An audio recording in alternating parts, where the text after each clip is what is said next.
a big thumbs up.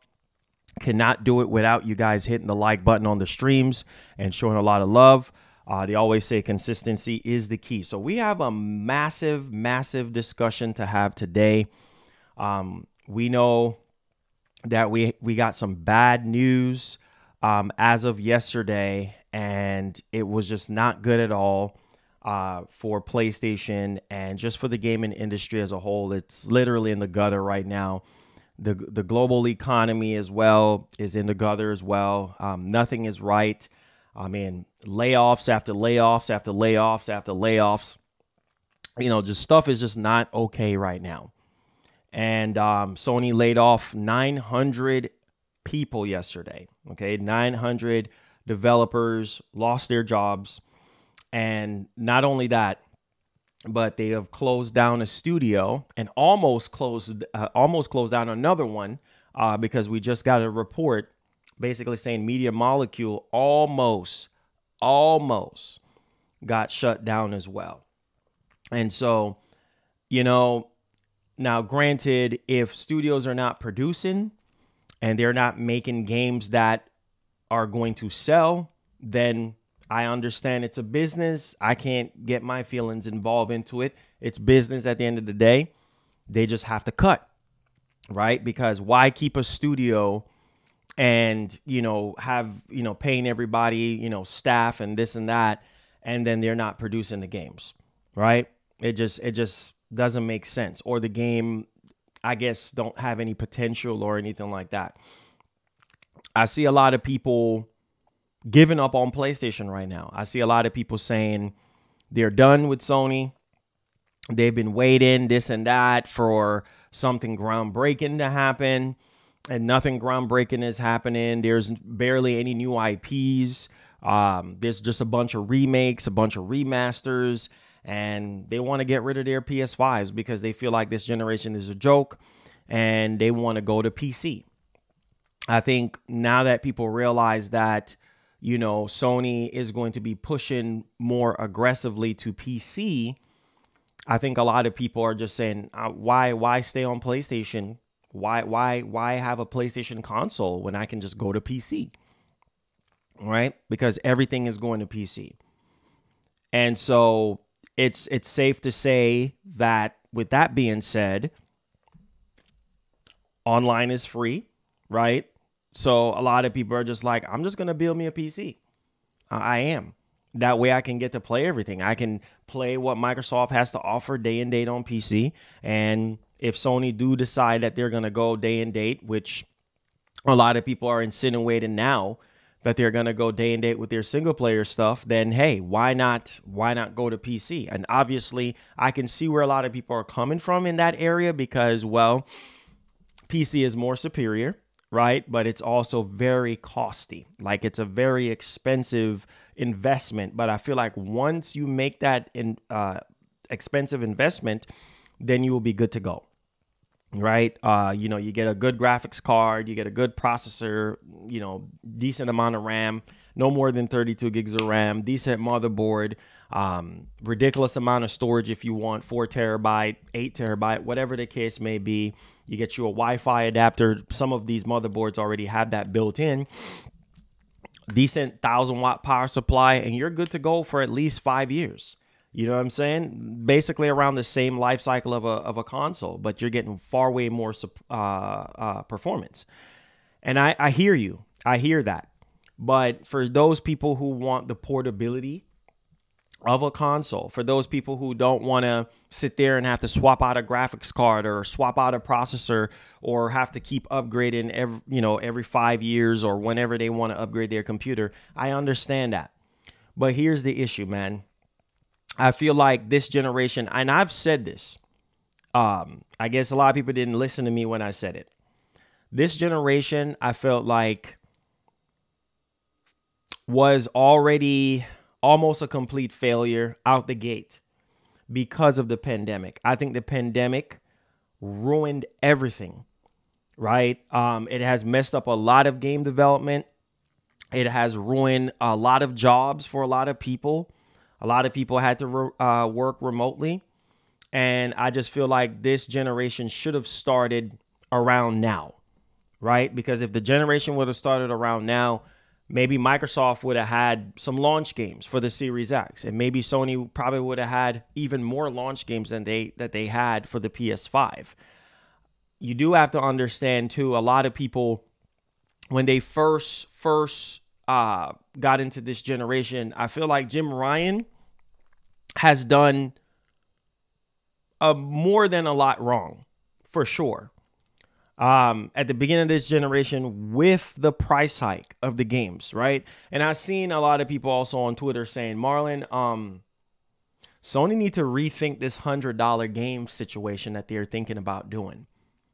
Because how is it that they're going to be charging $100 for these games when right now we have a massive problem with the games being at $70, right?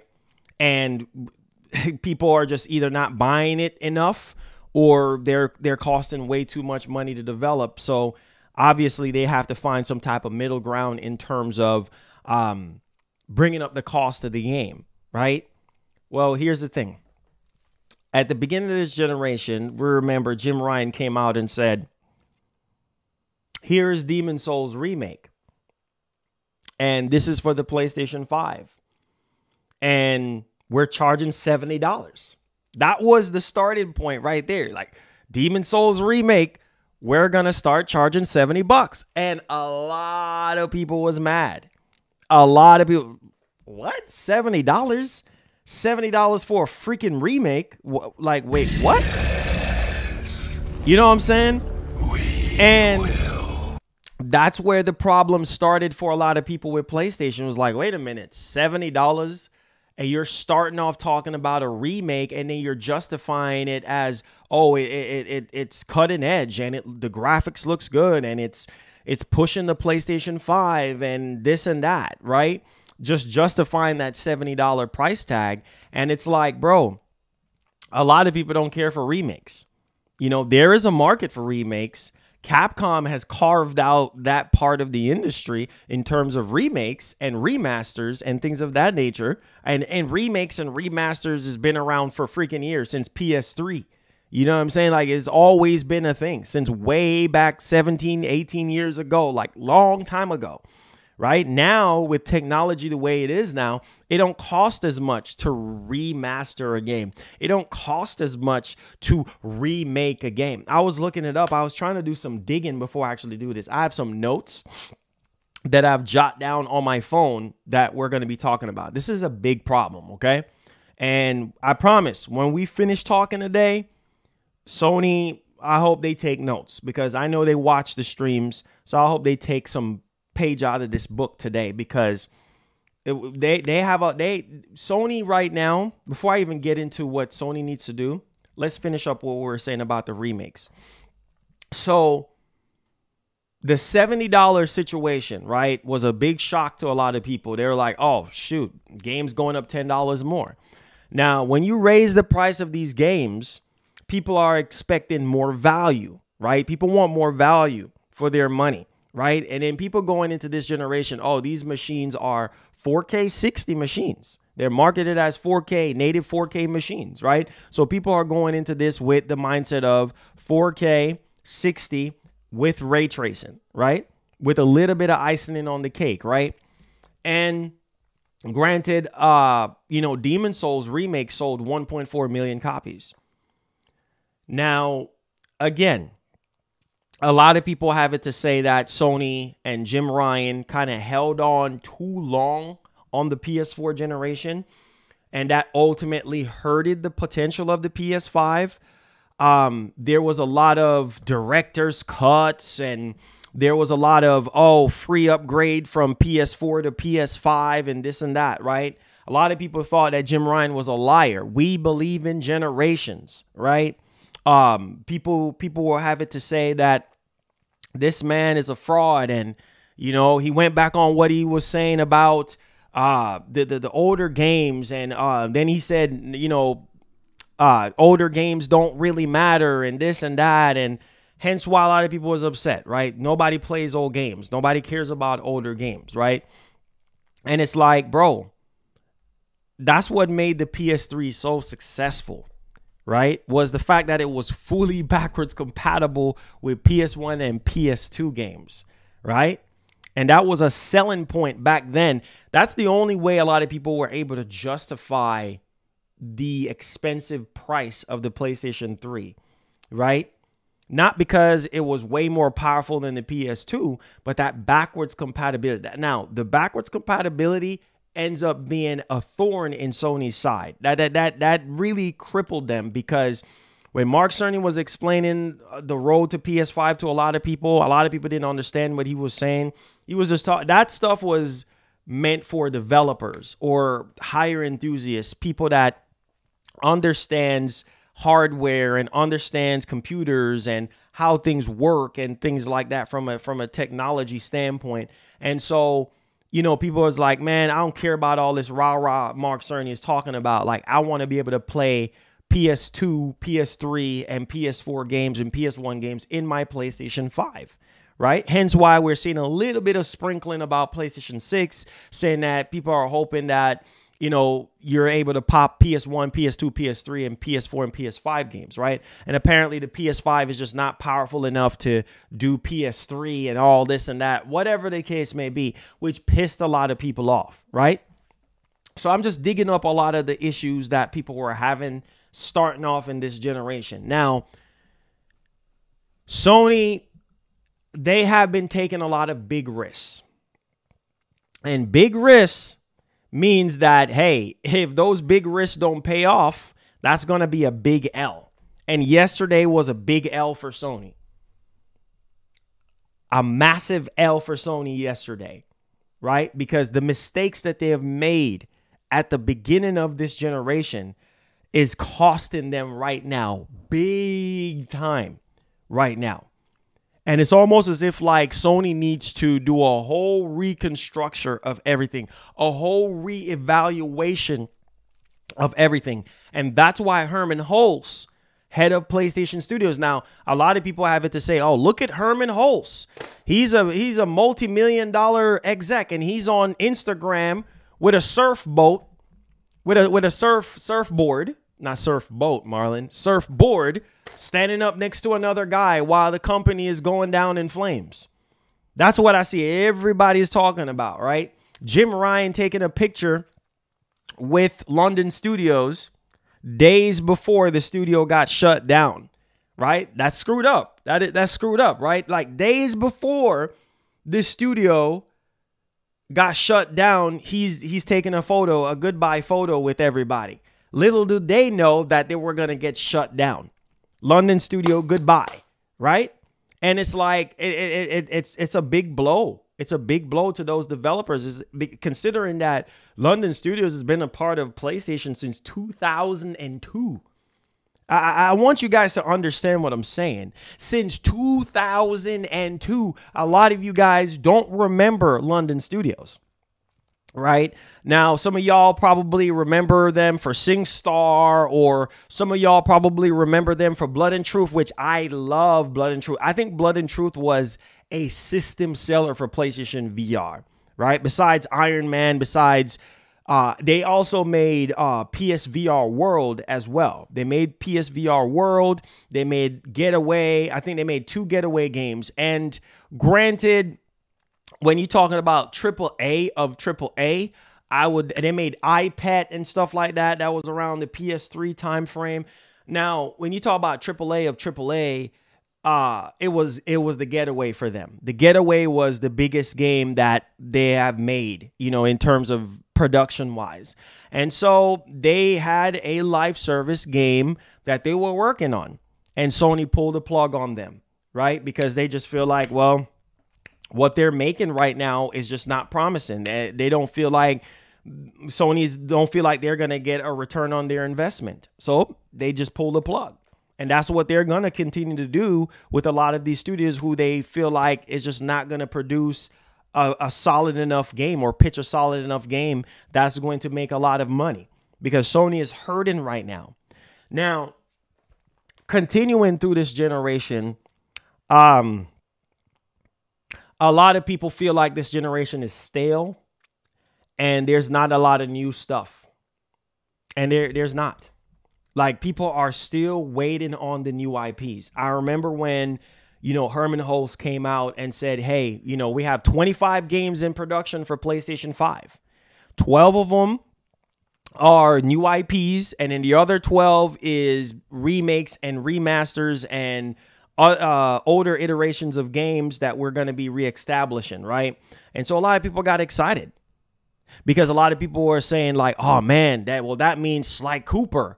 That means Metal Gear is going to come back. That means, Jack and Daxter and all these type of games that we grew up playing on PS2 is going to make a return. SOCOM and Resistance and Killzone and all these franchises are going to make a return because those are established IPs that were already established that they're going to be reiterating all over again on newer hardware. Shouts to Mr. Miyazaki from Software talking about the Bloodborne IP and how a remake of Bloodborne will really benefit from new hardware. A lot of people are insinuating that he's talking about PlayStation 6 and not PlayStation 5, or else Sony would have already done. Being that Sony owns the Bloodborne IP, well, maybe they will think about, remaking Bloodborne for the PlayStation 5 or actually do a sequel to Bloodborne. You see what I'm saying right now? So stuff is just everywhere right now, all over the place.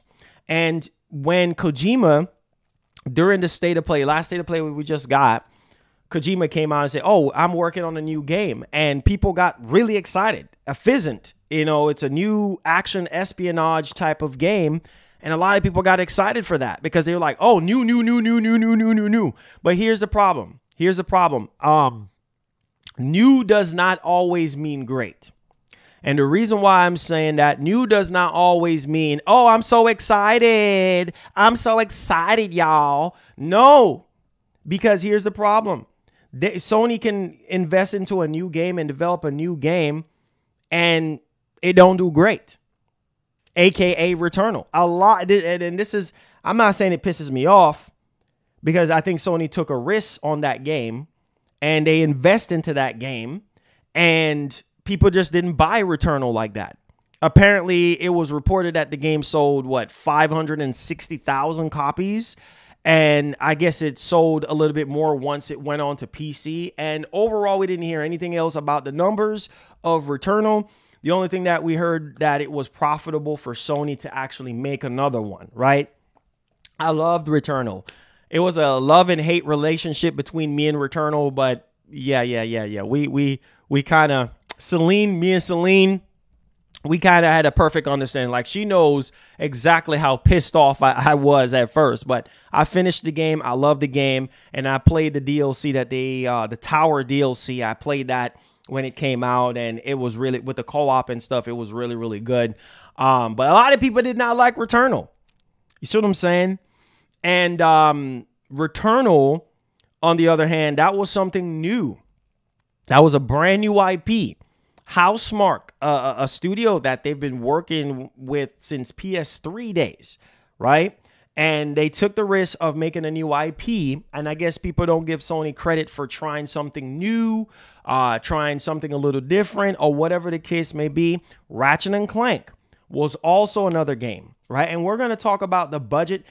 Listen, we're going to talk about the budget of these games, and we're also going to be talking about how important these games were for the PlayStation 5. So the next game after the Demon's Souls remake, after Miles Morales, after Ratchet and Clank Rift Apart and things of that nature, people are just like, okay, well, Returnal, don't like Returnal. Some people was complaining, saying that it was too hard.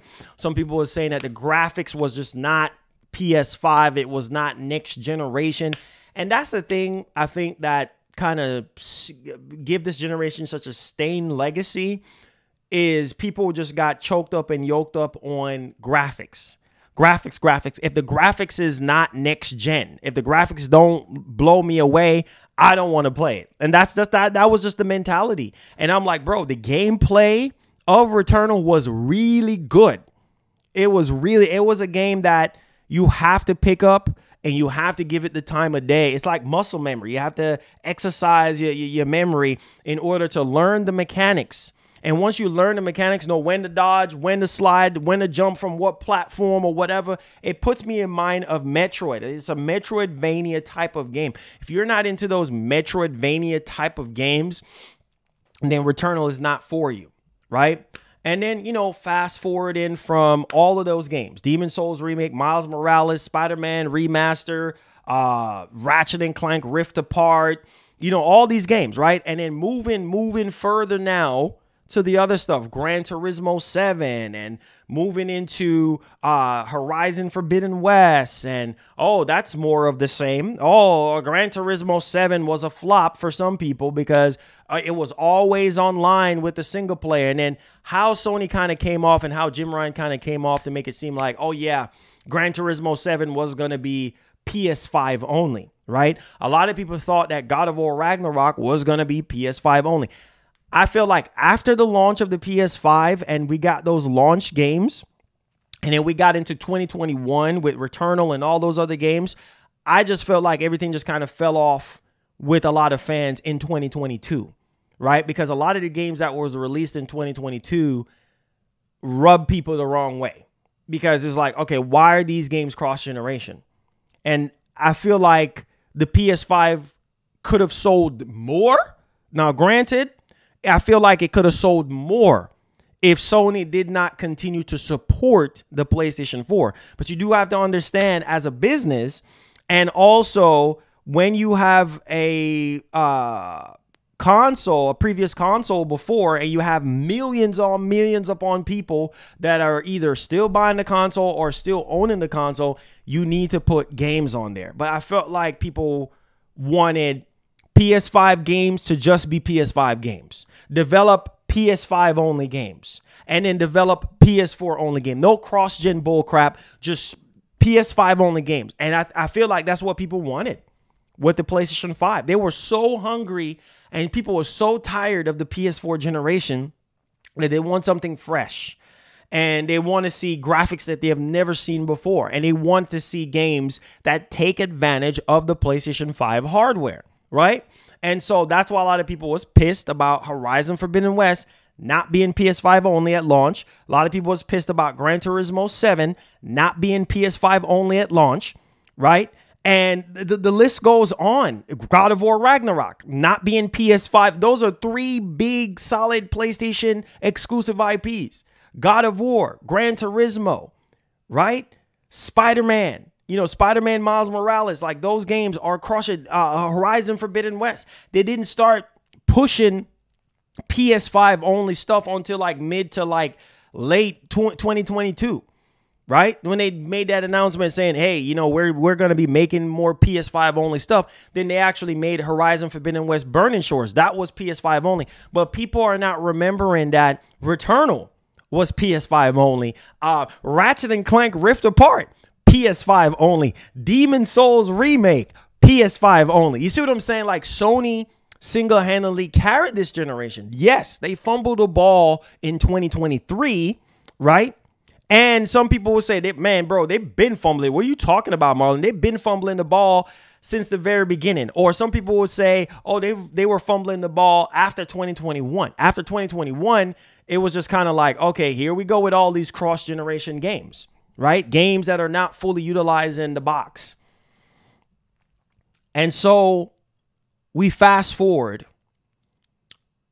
Sony basically came out and said, listen, Jim Ryan said, we don't care about Game Pass. That's not our business model. We can't afford to do day and date. So we don't care. That's on them. That's the Green Boys problem. That's on them. But yet still, Jim Ryan made the decision, Sony made the decision to revamp PlayStation Plus. You see what I'm saying? Now we have Essentials, Extra, and Premium. And a lot of people feel like Premium is a waste of money. Premium is not offering premium features. Like, a lot of the games month on month is not good enough. Bro, I just checked recently. I think it's what, $150 a year? No, what's it? I forgot. I think I snap a picture on it on my phone. I think it's either I think it's $160. It's $160 a year for PlayStation Plus Premium. It ain't cheap.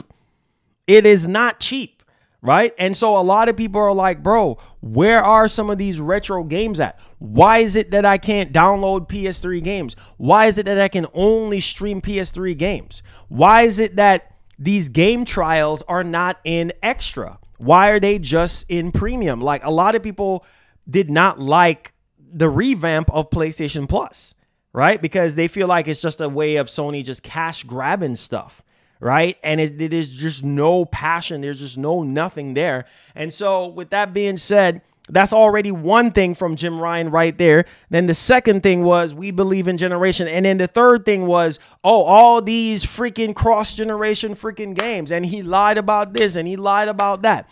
And then the next thing was the price hike. You know, the price hike of the PS5 and this and that. And then the next thing was, Lord have mercy, live service. You see, things just start spiraling down, just spiraling downhill. The barrel just start going further and further down the hill with Jim Ryan. All the mistakes, all the F-ups of Jim Ryan. And it's like, bro, now you're pushing for live service? A lot of people was against that. At first, I was like, bro, live service games? Really? But internally, I felt like he was under a lot of pressure because he had to come up with something, right? These games are already ballooning and costing hundreds and millions of dollars. Like, they catapulted from PS4 to PS5, tripling, quadrupling the amount of money it costs to make these games, right? So Jim is like sweating. Oh, God, got to find a way here. Got to find a way to get some cash in, yeah. You know, Jim, I feel like he was way over his head. Now, the damages, I feel like, started to happen when he started pushing heavily with live service games. Because people are like, man, live service games is not good. Live service games are going to be bad for the industry. We've seen a lot of companies, you know, just overly aggressive, it's all greed when it comes to live service games, right? We've seen it all the time with a lot of popular live service games, right? And then obviously we see the stuff with Suicide Squad and Call of Duty and Apex and Overwatch and all these games, you know, live service freaking games, right? And a lot of people just don't like games as a service. They don't. Right, because it's a quick cash grab for these companies to make stupid amount of money, right? But also what Jim probably didn't realize was that these live service games were going to cost just almost as much money that they were almost investing into new IPs into these live service games to maintain them. I guess he didn't think about that effect. And so he was pushing that on the first party studios. Remember, we got that report came out saying a lot of Sony first party studios are upset right now. They're upset with Jim Ryan, and a lot of these single player studios, because that's literally what Sony is known for, is their single player games. They don't know how to make a live service games. Hence why Factions 2 was canceled. You see what I'm saying? Because we gonna get to the acquisition side of things. I'm telling you, it's problem after problem after problem. Okay, I'm telling you, it's gonna make sense. It's gonna make sense. All right. I know this is a potato salad I'm making right now, so there's a lot of ingredients to make this potato salad make sense to you guys. Okay, so I promise, just rock with me. Okay, now, Jim Ryan pushing all this live service stuff to try to find ways to make more money, to make these investors happy, to keep PlayStation sustainable as a brand, end up being a double-edged sword for Jim and for PlayStation. Hence why Hiroki Totoki came in and was like, what the heck have we been doing? How are we surviving as a business? How is the PlayStation brand surviving right now? I mean, we're going to get into the Hiroki Totoki situation afterwards, but let's get back on Jim with the live service push. So a lot of first-party studios were mad at Jim. Like, bro, we don't even know how to make a successful live service game. We've been making single-player stuff for years, with the exception of Killzone and things of that nature. But I'm just saying, with the exception of MotorStorm and Resistance and SOCOM and all those type of games, right? But live service games, really? Like, We don't have a clue. Like, and he was pushing that on them. So a lot of studios were under pressure. A lot of PlayStation studios were under pressure. They were upset with Jim Ryan because he was pushing that on them. And so it was like, okay, what are we gonna do? We have no choice, or else we're gonna be out of a job. So we gotta do whatever Jim says. We gotta push for live service. Hence why I feel like Factions 2 was, you know, already developed from like forever ago, right? Factions 2, and they were gonna release the game and show the game, but nah. Oh, no. They had to get it evaluated by Bungie, and in Bungie, of all people, oh, no. It's not live service enough. It's not live service enough. No. You can't release that as a live service, right? So then they just like, oh, shoot. Now we got to go back to the drawing board. So they're like, you know what? Screw it. It ain't even worth the time. We have other projects that we're working on. Just cut the cord on it. It's going to piss a lot of people off. But let's just, Jim Ryan has caused a lot of chaos. Yes, there are some good about Jim Ryan.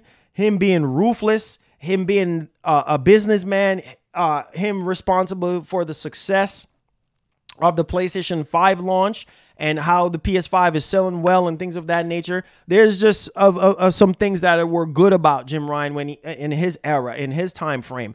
But at the same time, we started to see a shift where when Jim was in, where they were spending way too much money. And I think ultimately the same thing mysteriously happened with Sean Layton, where Sean Layton was either asked to step down or something happened to where he was like, I got to go. Something. I don't know if he foresaw something or whatever it is. I think the same thing with Jim Ryan. With all this cutting that's going on right now, I feel like maybe they were just like, man, you got to go. They probably told Jim, you got to go. You screw us up big time.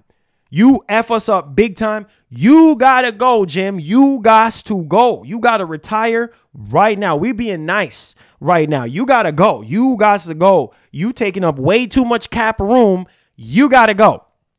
And so I think that's what happened with Jim Ryan on that situation, because I'm like, bro, there's so many screw ups. I just talked about almost every last one of them. Maybe there are one and two that I'm forgetting off the top of my head. But at the same time, right, with these games ballooning to ridiculous amount of money, $220 million for Last of Us Part 2. And I think ultimately we're going to talk about what Sony should do differently moving forward to help their single player games be more successful and to help Sony to be more sustainable as a business. We're going to talk about that towards the latter part of this whole shebang. But let's dial back into Jim Ryan. So the whole thing going on with Jim Ryan, these games are costing way too much money to develop and everything. And it's like, bro, the games are just not performing as well. Like, they're costing so much freaking money, and it's like, bro, we just not making the money that we need to make in order to sustain this high freaking development upfront costs. Whether it's overstaffing or hiring way too many apex freaking actors and actresses, or whatever the case may be, that is causing this stuff to balloon into ridiculous amount of money. This is going to be the death of PlayStation if we don't buckle down. And I feel like when the interim CEO stepped in, I feel like that really revamped PlayStation. That really, from a business side, from a business standpoint, that kind of just waking up PlayStation in a way where it's like, bro, we gotta dial back. We got to dial back. We got to reevaluate some things, because Jim messed up a lot of things. We got to reevaluate some things here. These games are costing way too much money. Our profit margins are down. PS5, we're in the latter part of the PS5 life cycle. We're expecting PS5 sales to decline. We got to increase our profit margin. We got to find ways to cut down studios that are not producing. Right now, Sony is trimming the fat right now. They're trying to trim the fat down as much as they possibly can in order to survive right now. They can't do what Microsoft is doing right now. That's Microsoft's business. Sony got to focus on what Sony does best. They've been doing this since 1994. They have all the experiences in the world, right? So when it comes to the video game business, they have a lot of, even though the freaking economy is in the dumpster, inflation, all this type of stuff, the government, all this type of stuff. I mean, there's so many issues right now. It's unbelievable, right? So it's just a trickle effect of the economy, poor decisions from these execs. Again, AKA Jim Ryan, AKA Herman Hulse. I mean, a lot of these execs, poor freaking decisions. They sit in the high chair. They go on their big yachts and they big private jets sipping on champagne. Yeah, man. Yeah, I'm telling you about that girl, man. Oh, hold on just a second. Hello? Yes, this is Herman. You said what? Something is wrong with Sucker Punch. What do you mean? I'm on my private jet right now. What do you mean? Listen, I can't talk right now. I'm in a meeting right now. It has to do with what? Ghost of Tsushima 2? Listen, man. Listen, Ghost of Tsushima 2 is not coming out anytime soon. So we have plenty of time to talk about Ghost of Tsushima 2. Please do not call me on my meeting right now. I'm on my private jet. I'm sipping on some expensive champagne. When am I going to come down to the studios? I don't know when I'm coming down to the studio. Listen to me, man. I have to go right now. I'm not arguing with you, right? Do you want to be fired? I am head of game studios. You don't tell me how to do my job. I said I'll head down there as soon as I can. I'm going to be out there. I'm going to be surfing. I'm going to be partying. I'm going to be doing whatever I want to do. Please do not insult my intelligence. Goodbye. And so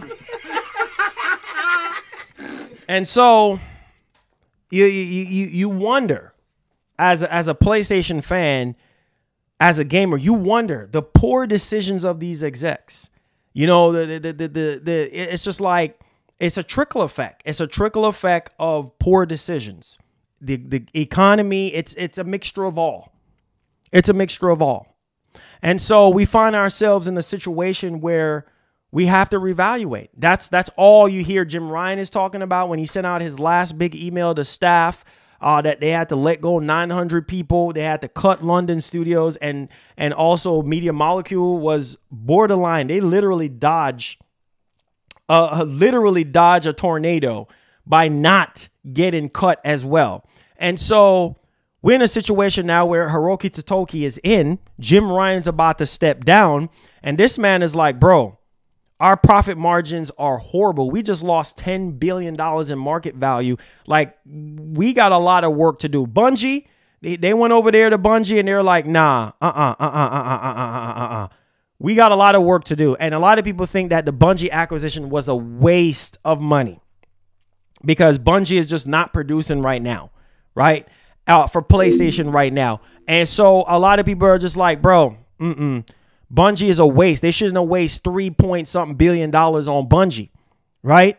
And so, and people feel like because of Bungie, we're not getting factions too. So a lot of people are already pissed off, you know, with Bungie for that particular situation. Not only that, but a lot of layoffs and a lot of management issues was going on with Bungie as well. And so that was affecting a lot of stuff. You know, Destiny 2 DLC got delayed. It was so much crap that was going on with Bungie in the midst of Sony acquiring them, right? So a lot of people think that Sony should have just left Bungie alone altogether and not fool with them, right?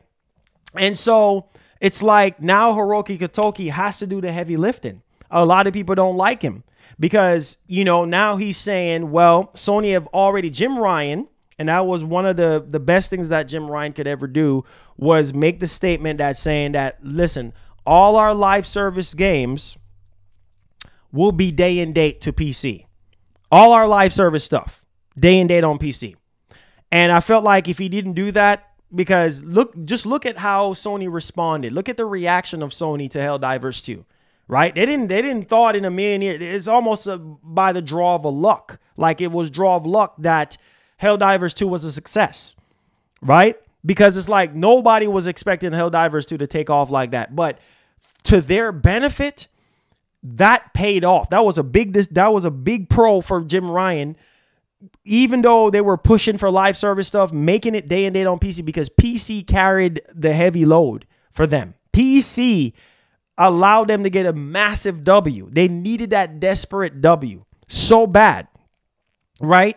And so that's also one thing. The other thing was putting games on PC, putting their single player games on PC. That was also another good thing on Jim Ryan's behalf, because a lot of games that weren't selling as well on the PS5 can sell more on PC. And so Hiroki Kotoki came in and he's like, listen, we got to be more aggressive with putting our games on PC and on other platforms. Let me hope that the Xbox fanboys are not going to take what I say and twist it into Xbox and Nintendo, because that's not what this man said. PC and mobile and cloud. We heard it from Yoshida-san. PC, mobile, and cloud. PlayStation will remain their core product. PC, mobile, and cloud will be the other platforms that they are focusing on, and also being more aggressive when it comes to PC, whether that means day and date with single player games, or whether that means releasing even more and more of their single player games on PC. And that is a huge benefit, and that is a huge pro for Sony. Sony have to find a way to pivot right now. And as you can see, Sony is pivoting away from live service, because again, like I said, Helldivers 2 was a success, but at the same time, they're going to scale back a little bit. They got to be reevaluating some things now, because a lot of the stuff that got canceled were live service games. Twisted Metal, that was a live service game that got canceled. When they said multiple games got canceled, okay, Twisted Metal, that was a game that got canceled. London Studios, they were working on a live service game, right? That got canceled, okay? There was another game that I can't remember off the top of my head right now that also got canceled as well. So there's a lot of freaking live service stuff that is being reevaluated right now. And I don't know if you guys remember this, but let me highlight this for you just so you can understand that, listen, a lot of the stuff that was going on when Jim Ryan was in ain't gonna be no more, right? Because now, yes, they're probably gonna make some live service games, but they're not gonna be as aggressive like how Jim Ryan was when he was in. So you can slowly see them pivoting away from live service games and focusing more on what makes PlayStation PlayStation. What is PlayStation known for? I'm waiting. What is PlayStation known for? I'll tell you guys. Single player games. Immersive narrative-driven stories. That's what PlayStation is known for, and setting the quality bar high. You don't believe me? Well, maybe you might want to hear from the head of Worldwide Studios. Let me show you. All right, so see, this is why I say they're pulling away from the notion of live service. Head of PlayStation Studios, Herman Hulse, pretty much said delivering the immersive narrative-driven stories that PlayStation Studios is known for at the quality bar that we aspire to requires a reevaluation of how we operate. Exactly, right? So that lets you know right there. That lets you know right there. We got to reevaluate some things, right? And we got to focus on our strength. Their strength is their single player games, right?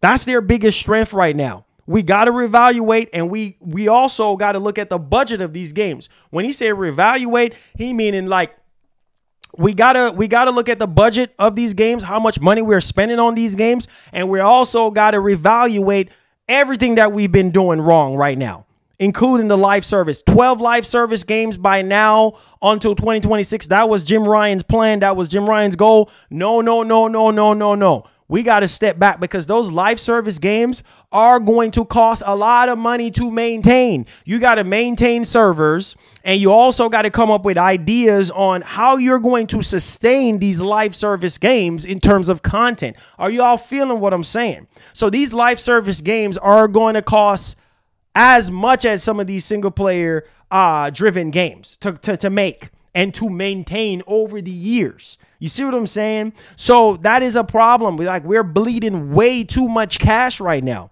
And these live service games are a bigger risk for Sony to take, right? Because it's like, bro, we invest all this money into a live service game. What if it's not prosperous as Helldivers 2? Not every single thing that they put out. Hence why they canceled Twisted Metal. Hello. They canceled Twisted Metal. You see what I'm saying? You see what I'm saying? All they're canceling is nothing but live service games, right? So it's like it tells you right there that, listen, they're canceling Twisted Metal. They shut down London studios because of their the new game, the new live service game that they were going to be pushing. Like, listen, the live service games are getting cut, right? And they're going to focus more on their strengths. See, here's the thing. If Sony can find a way to bring back games like Killzone, Resistance, mega franchises that made PlayStation, they'll be fine. Focus on your games. Focus on your IPs that made PlayStation. Don't change. Sony, do not change. Stick to what you do best. That's why people buy a PlayStation 5.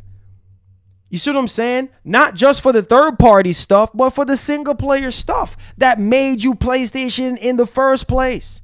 All this, let us be an octopus. Let's dip our hands in remakes and remasters. Let's dip our hands in live service stuff. Let's dip our hands in the single-player stuff. Let's dip our hands in PC. Let's dip our hands in mobile. Let's dip our hands in cloud. They're being a freaking octopus right now. I get it, because they have to find ways to make money. Oh, they're dipping their hands in movie adaptations. Hello. You see what I'm saying? Because they have to find a way to stay in business. They're not Microsoft. They can't just go around bleeding freaking cash. So they have to be an octopus. But the problem is with being an octopus is that you got your freaking hands in things that are just not going to work, or not going to see a huge return on investment.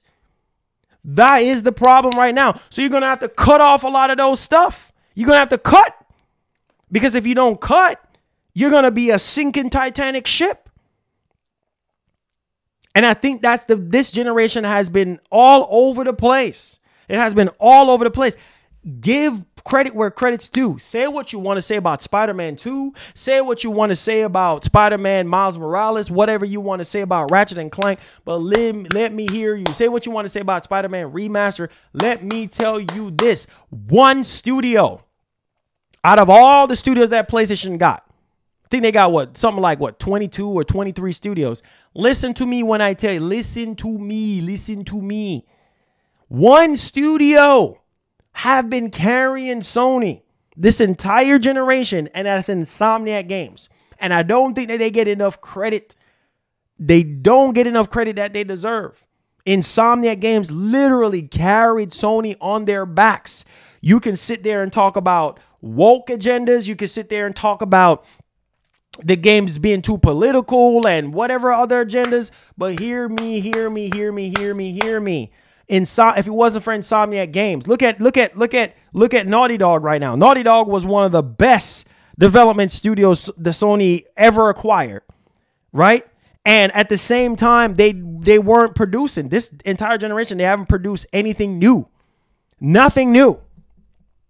All it is just remake and remaster from Naughty Dog, right?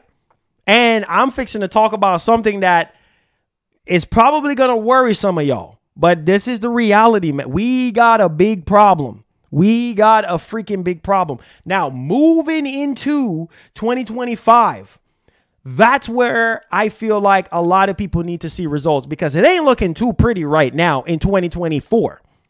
There's going to be some things. 2024 is looking rough right now, because it's like, bro, with all this chaos happening, all these layoffs, multiple games getting canceled, projects, they're going to reevaluate some of these projects, and even more games are going to get canceled.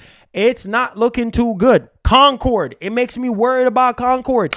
We haven't seen nothing on Concord yet. I am telling you right now, it's within Sony's best interest to have a PlayStation 5 showcase.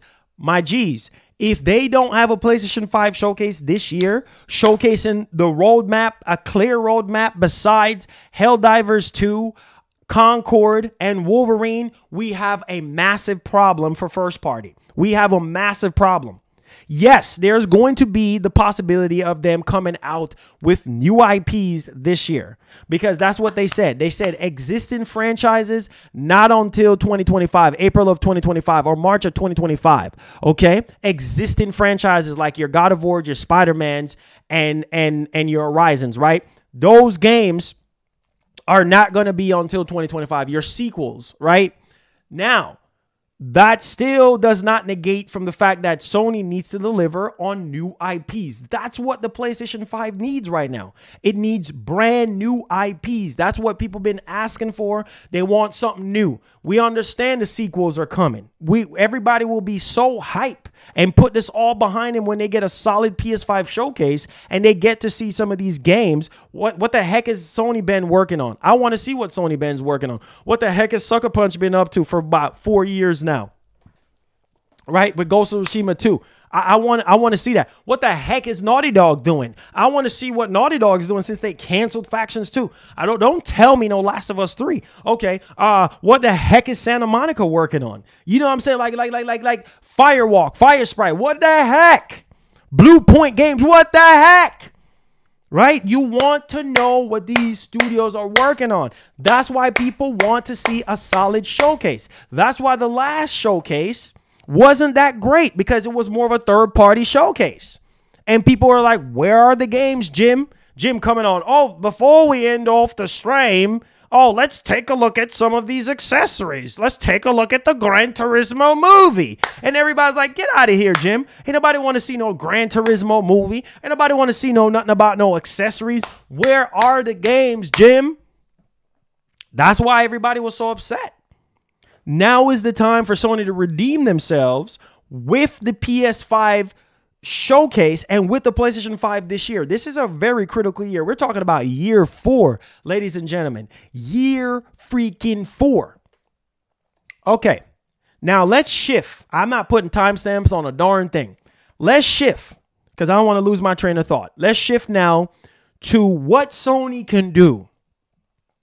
What Sony can do to fix the problem, to fix the bleeding that's happening right now, because they're bleeding way too much cash. So let's kind of let you guys understand this. When I say Sony is trimming the fat, they're trimming the fat. Hiroki Totoki is not playing. He is not playing around. We're bleeding way too much cash. Spider-Man 2 should have never cost $300+ million to make. No. Should have been way less than that. And I'm going to prove my point, what Sony needs to do. Sony needs to reevaluate every single thing. I mean, literally go through everything with a microscope. Fine teeth comb through every single thing. What money is going where, why it's going there, whatever the case may. Micromanage every single thing. Stop friggin' overstaffing everything. Stop overstaffing. Stop spending money on things you don't really need to spend money on. All right. And trim the fat down. Only spend the money on the essentials. We know that all your studios and all your developers are talented. We know that they're wizards, right? We know technology is increasing. We know labor cost is increasing and all those type of things. And a lot of it is salary. A lot of it is salary, staffing. A lot of it has to do with salary. You paying all these big time actors and actresses. They want that big money. You see what I'm saying? They want that freaking big money. You go to any big time actor in Hollywood. They want that big upfront costs. That's what helps balloon a lot of these games. Not just the staffing, but also these actors and actresses where you hiring to do these jobs for these games. They cost a lot of money too. And obviously the technology, studio space, all this type of stuff. You know, all these different things play a role. Manufacturing, all these things play a role. Licensing fee, especially with Disney and Marvel and money getting split up all over the place. Take a page out of some of the lower budget games that you have put out. You don't have to spend millions, $400-500 million for a game to be successful. No, you don't have to. You do not have to spend $400 million on a game to be successful. No. Anybody who tell you that, they don't know what they're talking about. You don't have to spend $400 million on a game for it to be quality. That is not true. Okay? You can spend way less money. As long as you have the talent to back it up, you are gravy, my friend. Look, for instance, I have things to back this up. Okay? Ghost of Tsushima was a huge success for Sony as a new IP, PS4 game. Very successful for Sony. Sold what? 7.5 million copies. Right? And guess how much it cost to make? $60 million. Now, you can sit there and say, oh, yeah, Ghost of Tsushima was repetitive. The graphics of Ghost of Tsushima was not cutting edge. I didn't like the facial animations. The game was boring. The game was boring. Whatever. Doesn't matter because gameplay is king. You can say what you want to say about the lip syncing in Ghost of Tsushima, the facial animations looking outdated, the graphics wasn't cutting edge, whatever, blah, blah, blah, blah. Don't care. Gameplay is king at the end of the day. Yes, graphics do matter because we're in a newer generation and people want to see what these consoles are capable of. But bro, $60 million budget. Sony need to make sure that they have more $60 million budget AAA games. Sony need to make sure that they take a page out of the PS4 generation book because on the higher end for a lot of games, well, besides Last of Us 2 being 200 million and things of that nature, but there were 100 million. Like a lot of the games on PS4 was 100 million, 150 million, things of that nature, right? But at the same time, there were also games that was released on PS4 that was under 100 million and still was a massive success. Look at Pal World. Regardless of Nintendo trying to sue them or whatever, $15 to $20 million. You see what I'm saying? That's what Sony is going to have to do. They're going to have to cut back. And you heard what Herman Ho said yesterday. We're going to reevaluate some things, but the quality that we are known for will not wither. That's the key thing that he said yesterday. I think a lot of people missed that. Yes, we have to trim the fat. Yes, we have to reevaluate some things. Yes, we're at an all-time low right now because we're spending way too much money and we have to reevaluate some things. But we also want to let you guys know that the quality will always remain what PlayStation is known for. And that's the key thing. You can still put out a top-notch game and spend under $100 million. And that's what they need to do. If Sony can find a way to do that, they'll be okay. So $60 million for Ghost of Tsushima, okay? $81 million. All right, this is also another game. Days Gone, $81 million to make. That was a success for them. They put it on PC. It sold more. A lot of people didn't like it in the very beginning, but started falling in love with Days Gone. Hence why a lot of people want a sequel for Days Gone. Hello. That was a success. 81 million. You see what I'm saying? You don't have to spend $300 million. Sean Layton was right about what he said. Sean Layton was right. These games are going to balloon into a ridiculous amount of money to make, and that's going to be a big problem for Sony. He was right. He was right. Look at Days Gone, 81 million. Look at Ghost of Tsushima, 60 million. That's where Sony needs to be. And they can be in that price range and still be successful. Period. End of story. So they have to cut back on a lot of salaries. They have to cut back on a lot of the poor decisions that they're actually making with these games. More money, more. You ever heard the saying, more money, more friggin' problem? Period. End of story. Find a way to cut back. Whether it's salaries, whether it's overstaffing, whether it's whatever the case may be, whatever the case may be, advertisement, marketing, cut back on some of that stuff. Save some of that cash. Reinvent that money that you were going to spend $300-400 million on one game and invest it into other games and new IPs and other projects. PS5 needs new IPs like dry peas need water. Are you hearing what I'm saying, ladies and gentlemen? I'm just talking for no reason. PS5 need new IPs. PS5 need more multiplayer games. Don't necessarily have to be live service. It could just be traditionally what Sony is known for. MotorStorm, Warhawk, Killzone, Resistance. Sony can make those games and they'll be fine. People talking about they're giving up on PlayStation. They're lying. People talking about they're going to sell their PS5s. They are lying. Because you know what? As soon as Sony put out a tweet, tune in September 15th, 2024 for a PS5 showcase on the future of PlayStation. And then automatically, oh, shoot. Oh, shoot.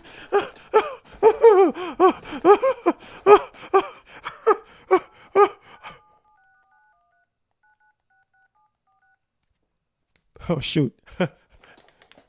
Hello, GameStop? Hey, hold on. Hey, do y'all have any more PS5s in stock? Yeah, I don't care. Do you have any PS5 Slims? You got PS5 Slims? Okay. Which one? The digital or do you have a physical drive? Okay. All right. Well, I'm coming down there. Which one? How much? $500? I'm coming down there right now. Oh shoot! All right, I'm about to leave right now. I'm about to leave. Hold on, I'm coming. Hold on. Yeah. How much is it? 500 how much? 541 with tax? I don't care how much it is, baby. Sir, why are you out of breath? Oh man, I'm out of breath right now because Sony just announced the next PS5 showcase. And I sold my PS5 like an idiot. So I'm coming down there right now. All right, man. Thank you so much.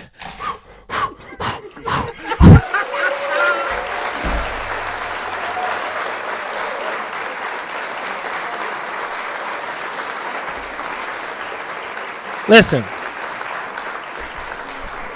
you know, here you are running up your blood pressure, having an anxiety attack. Soon as, I thought you were done with Sony. I thought you said you were done. You said you were done because all the stuff that's happening right now, right? Oh, man, they ain't got no games in 2024. Oh, man, all this layoff stuff, games getting canceled. I'm done. But as soon as they make the announcement for PS5 showcase, I got to go get me a PS5 because you know, once Sony show their hand, once Sony is showing you Wolverine and Ghost of Tsushima 2 and Sony's been new IP and all these games, right? New Santa Monica game and new Naughty Dog game, Blue Point. Oh my God. You're going to lose your freaking mind. You're going to literally lose your mind and you're going to be like, oh my God, I need a PS5 to play these games day and day. Right? So it's just, people just need to relax. Yes, this is bad. This is like the worst I've seen Sony in a long time. You see what I'm saying? And they're going to find a way to trim the fat and they're going to be fine. They're going to have to do some major revamping, revaluation, cutting costs on things, shutting down. Some studios are probably going to get, more studios are going to probably get shut down. More live service games are probably going to get shut down, but that's okay. They got to do what they got to do as a business to survive. Now, the next game that I wanted to touch upon, apparently, it seemed like I was trying to do some digging on Demon Souls remake in terms of the budget. I think it's between $15 to $25 million. So $15 to $25 million to do typically a remake, right? And so it don't cost them as much money to do a remake, right? But I think the problem is that people don't have necessarily a problem with remakes and remaster. They have a problem with stuff being remade and remastered that is too young to be remade and remastered. Games that are like 4 years old, 5 years old, 6 years old, things of that nature, right? And people want to see some of their established IPs. Now, there is a rumor basically saying, coming from Jeff Grubb, that they're going to be having established IPs. They're going to be having a lot of established IPs dropping this year. I mean, this is the 30th year for Sony, right? They're on the brink of releasing the PS5 Pro this year, right? In the midst of all this chaos that's happening right now, their profit margins being down, the games are ballooning to too much freaking money to make. Like, there's so much stuff going on right now.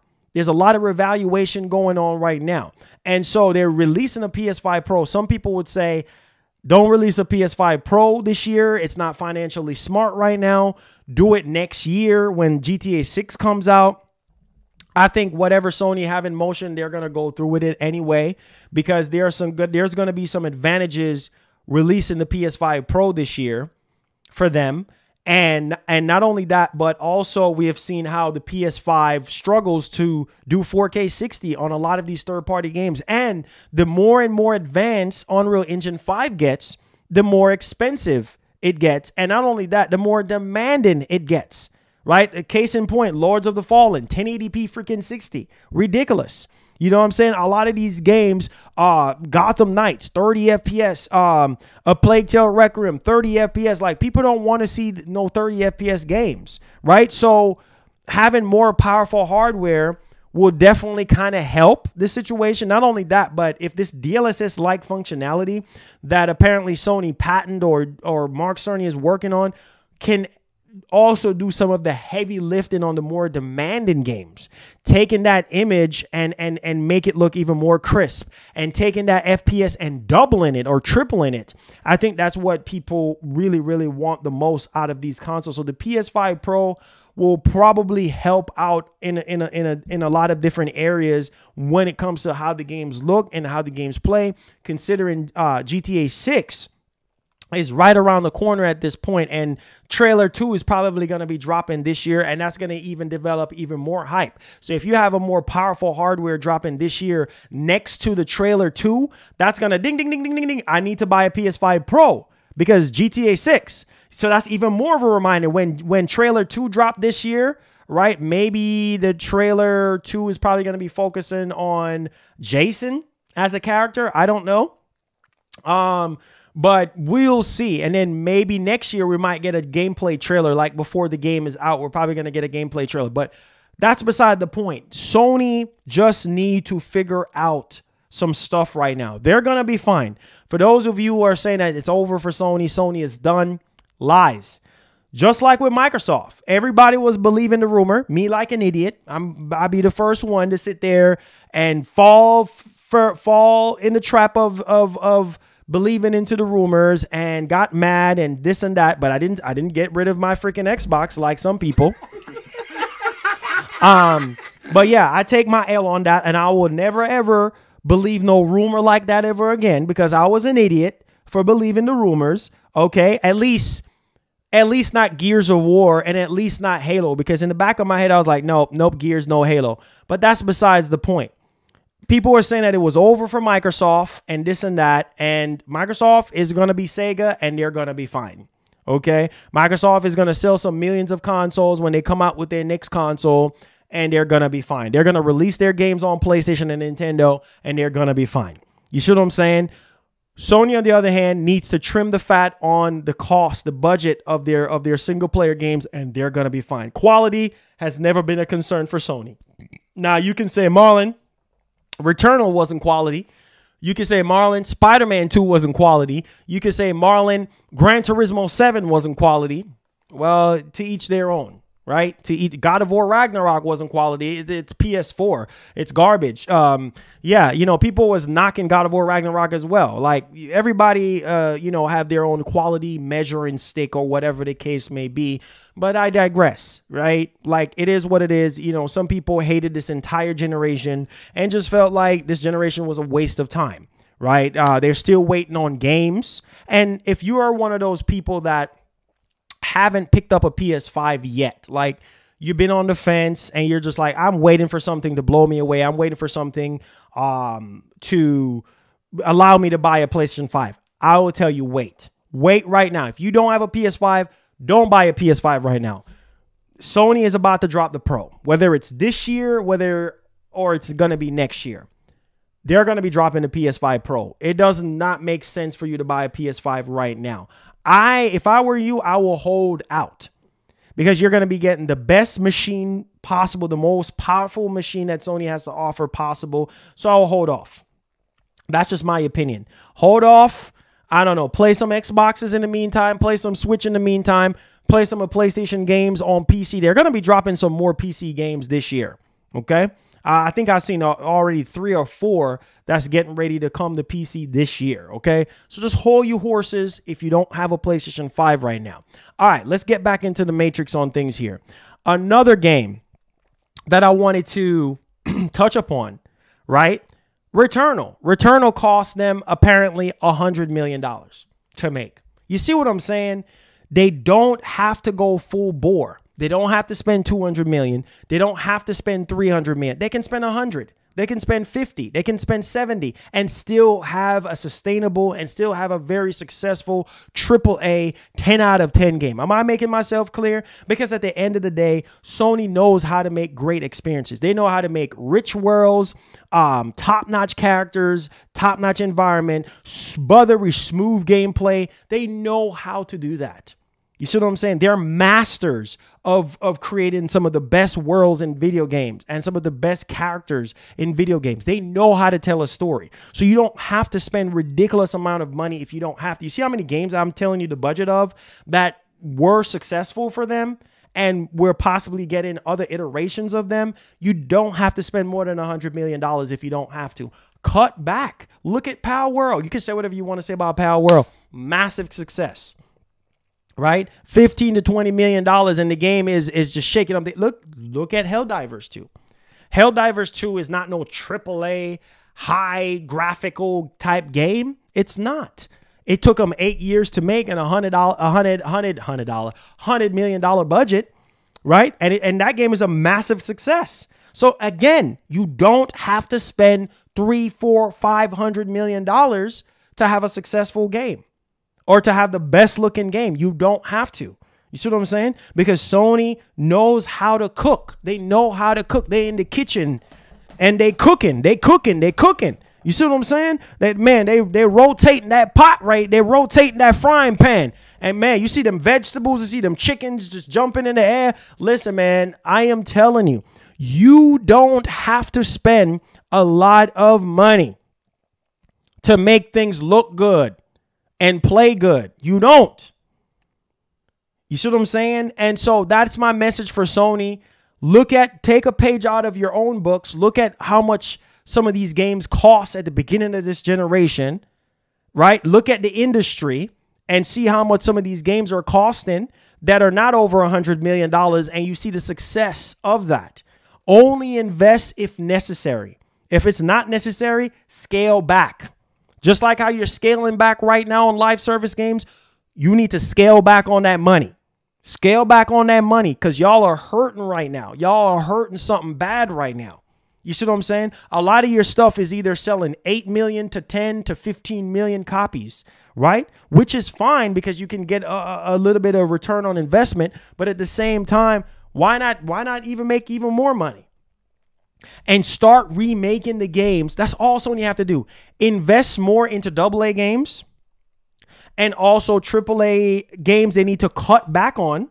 Cut back on your AAA stuff because you're spending way too much money on that, and invest more of some of that money into AA stuff. So while the AAA stuff is taking 6, 8, 9, 10 years 5+ years to develop. Some of these AA games might have a lower development time. But as long as the game is good and it's engaging, similar to Helldivers, you're good. As long as you have a fun game, people will come back for more. That is it. That's all they have to do. And you work on your Ghost of Tsushima 2. I'm pretty sure Ghost of Tsushima 2 budget probably went up from 60 to probably like 120 or 150 or something like that. Who knows, right? But at the same time, don't push your pocketbook further than where it needs to go. Sony has a lot of work to do in terms of their retro space, because I feel like there's so much cash that Sony can be making off of established IPs, and they're sitting on that money. They're sitting on that SOCOM money. They're sitting on that Killzone money. They're sitting on that Resistance money. They're sitting on that Motorstorm money. They're sitting on that Warhawk money. Do I need to keep freaking going right now? You're sitting on that Jack and Daxter money. You are sitting on that Cy Cooper money. You're sitting on that Siphon Filter money. There's a lot. You see, that's 8 established IPs that I just mentioned. You're Infamous. Infamous. People been asking for Infamous. That can easily do 10 million copies. Easy 10 million copies. If the next Infamous, they come out and say the next Infamous game is going to be it's going to be built from the ground up to take advantage of the PS5 Pro. If everything that we're hearing about the PS5 Pro is true, double the performance of the PS5, double the ray tracing performance, DLSS-like functionality next to Wolverine and all these other games. Oh my God. Oh my God. What? What? Oh man, you're crazy. Killzone. Oh, we're bringing back Killzone. We're bringing back Killzone. Killzone, we developed it from the ground up to take advantage of PS5 Pro, and we want to come back into the multiplayer scene, and this is how we're going to come back with our dormant IPs, all right, with our IPs that made us PlayStation. We're bringing back these games, and we're going to be pushing the hardware of the PS. What? Y'all better stop playing, bro. Established IPs won't cost enough. As much as these AAA, mega sequels that you're working on. These established IPs have already established. All you got to do is redo the textures, the polygons, everything, the assets, whatever. And it ain't going to cost as much with these established IPs. These AA games are not going to cost as much, right? So you have to invest more into those and more indie stuff, and just find a way, man, to fill the void, bro, while you're working on these long-awaited AAA games, and cut back on your budget. That is it. The last game that we're going to talk about, $81 million for Ratchet & Clank. You can sit there and say, oh, Marlon, I didn't care for Ratchet & Clank. Ratchet & Clank is garbage. Bro, it was a Pixar. It was a Pixar cupcake. It was literally a Pixar cupcake.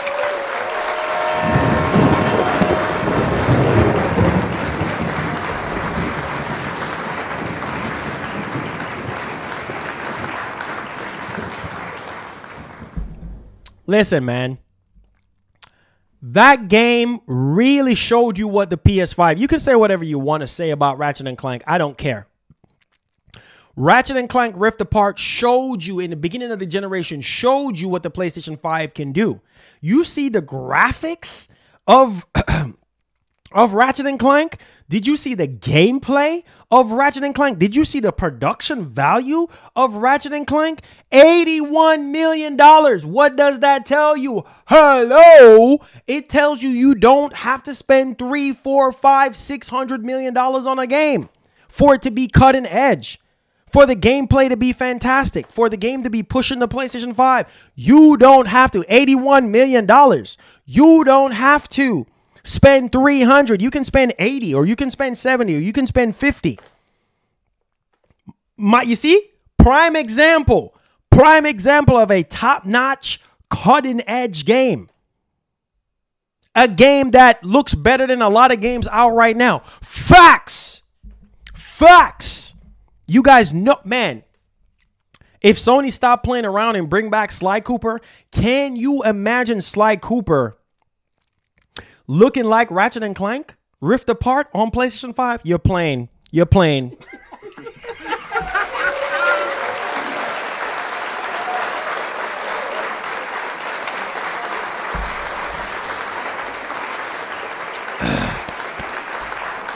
Listen.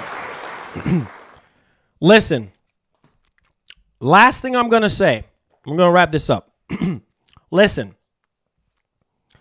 That's all Sony needs to do. While they're reevaluating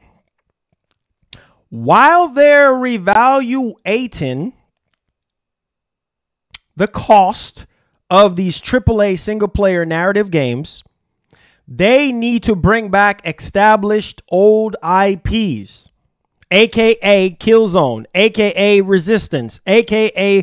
Motorstorm, a.k.a. Warhawk, a.k.a. Sly Cooper, Jack and Daxter, so on and so forth. Bring back those established IPs, right? Because it ain't going to take no super duper long time for you to make it. They already established already. You don't have to start from scratch. It ain't no new IP that's going to take 5-6 years. Bring those games. I know I'm telling the truth right now. Bro, if Sony brings back those games, Jack and Daxter, and just drop those games in the midst of all this chaos, people will forget about all this nonsense.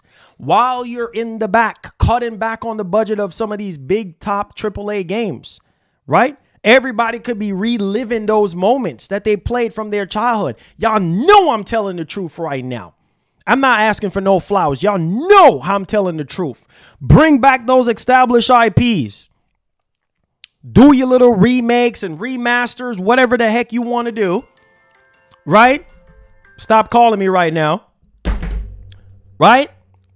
And you'll be fine. While we're sitting here waiting on the AAA stuff, we'll be fine with the established old IPs, because a lot of you dudes missed out. A lot of you dudes missed out on these established IPs. Ask you, Siphon, you ever played Siphon Filter? Siphon Filter, what are you talking about? Have you ever played Ape Escape? Ape Escape, what are you talking about? Have you ever played Jet Moto? Jet Moto, what are you talking about? Have you ever played Parasite Eve? What are you talking about? Have you ever played Killzone? What are you talking about? Have you ever played Resistance? What are you talking about? Have you ever played SOCOM? What are you talking about? Or have you played Motorstorm? What are you talking about? Have you ever played Mag? What are you talking about? Have you ever played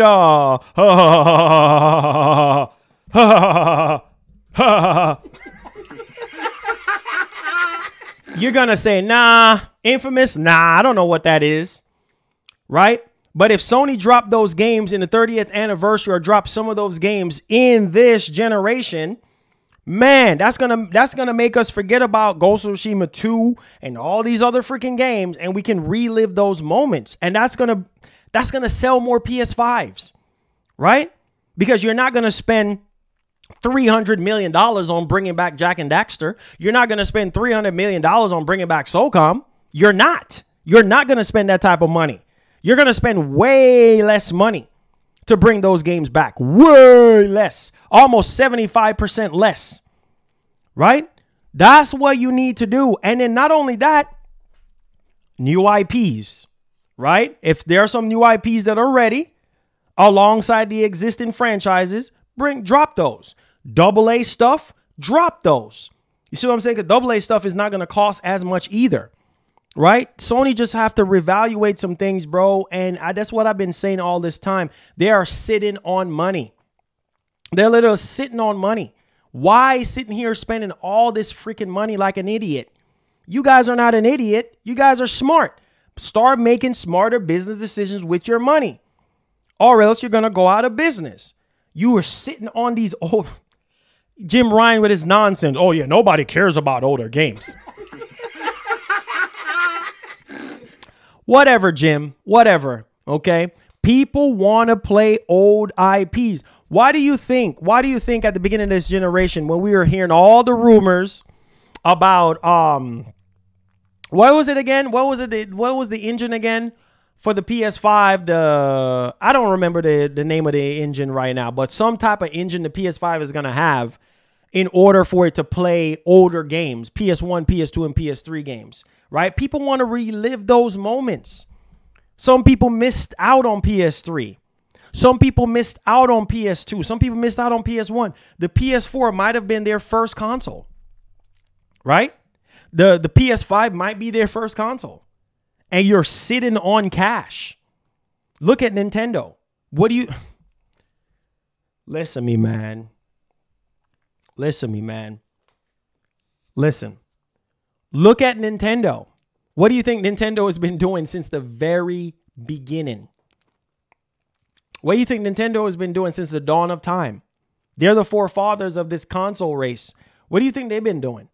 Releasing the same thing over and over and over. But fun and joke aside, they're the richest company in Japan right now. $11 billion in cash and assets. Cash in hand to spend. They've been doing the same thing. Mario, Zelda. Pokemon, Mario, Zelda, Pokemon. Huh? Smash Bros, the same thing over and over and over again. Why? Smart. Yeah, it's tiresome, but it's also a smart strategy. You know why? Because you're always going to have new generations. The old heads like me are phasing out. And you're always, year on year, new generation of gamers are being born, right? So people want to play Donkey Kong. People want to play Mario. People want to play Zelda. People want to play Smash Brothers. People want to play Pokemon. Hello!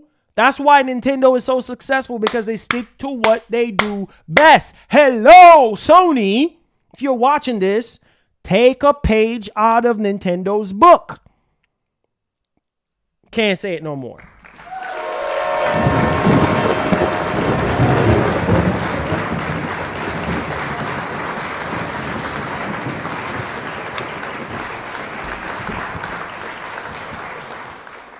You got to take a page out of Nintendo's book. Do you see Nintendo going through any of this crisis? Nintendo is in a... Nintendo looking over and be like, look at these idiots. They over here with this console war nonsense. And then now they cutting all these people. And then now they spending way too much money on these games. While we over here minding our freaking business, while we over here swimming in cash. Oh, we're swimming. You ever heard the term, if it ain't broke, don't fix it? Well, Nintendo ain't gonna fix nothing. Because once they come out with this Nintendo Switch 2, it is going to sell. I'm not asking you, I'm telling you. It's going to be sold out. Scalpers are going to have a field day with the Switch 2. And it's going to be a big problem for everybody. It's going to be a massive problem. And guess what they're going to do? They're going to keep on doing the same thing. Metroid, Donkey Kong, Mario, Zelda, Pokemon, Smash Brothers, Zelda, Pokemon, Smash Brothers, Zelda, Donkey Kong, Pokemon, Zelda, Donkey Kong, Smash Brothers. The cycle continues. Fire Emblem. The cycle continues. Are y'all following with me? The cycle continues. Now you can play GameCube games now on your Switch 2. Now you can play N64, Super Nintendo, Nintendo games, whatever. Game Boy Color, Game Boy Advance. You're rocking with me. You see what I'm saying? All these older freaking games, because there is money to be made. So that bullcrap statement, Kirby, all this stuff. Hello, Kirby. Whoop, whoop, whoop, whoop. Kirby. Right? Yeah, all these older freaking games are going to print money. You see what I'm saying? Metroid Prime 4. Everybody's been waiting on Metroid Prime 4 since 2018. See what I'm saying? Once that drops, oh my God. You see what I'm saying? They stick to what they do best. Sony, you need to do the same thing. Yes, we need new IPs. Yes, we do need more AA games, more AAA games, more indie games, and establish IPs. Stick to what you do best. That's why you hear Herman saying what he's saying.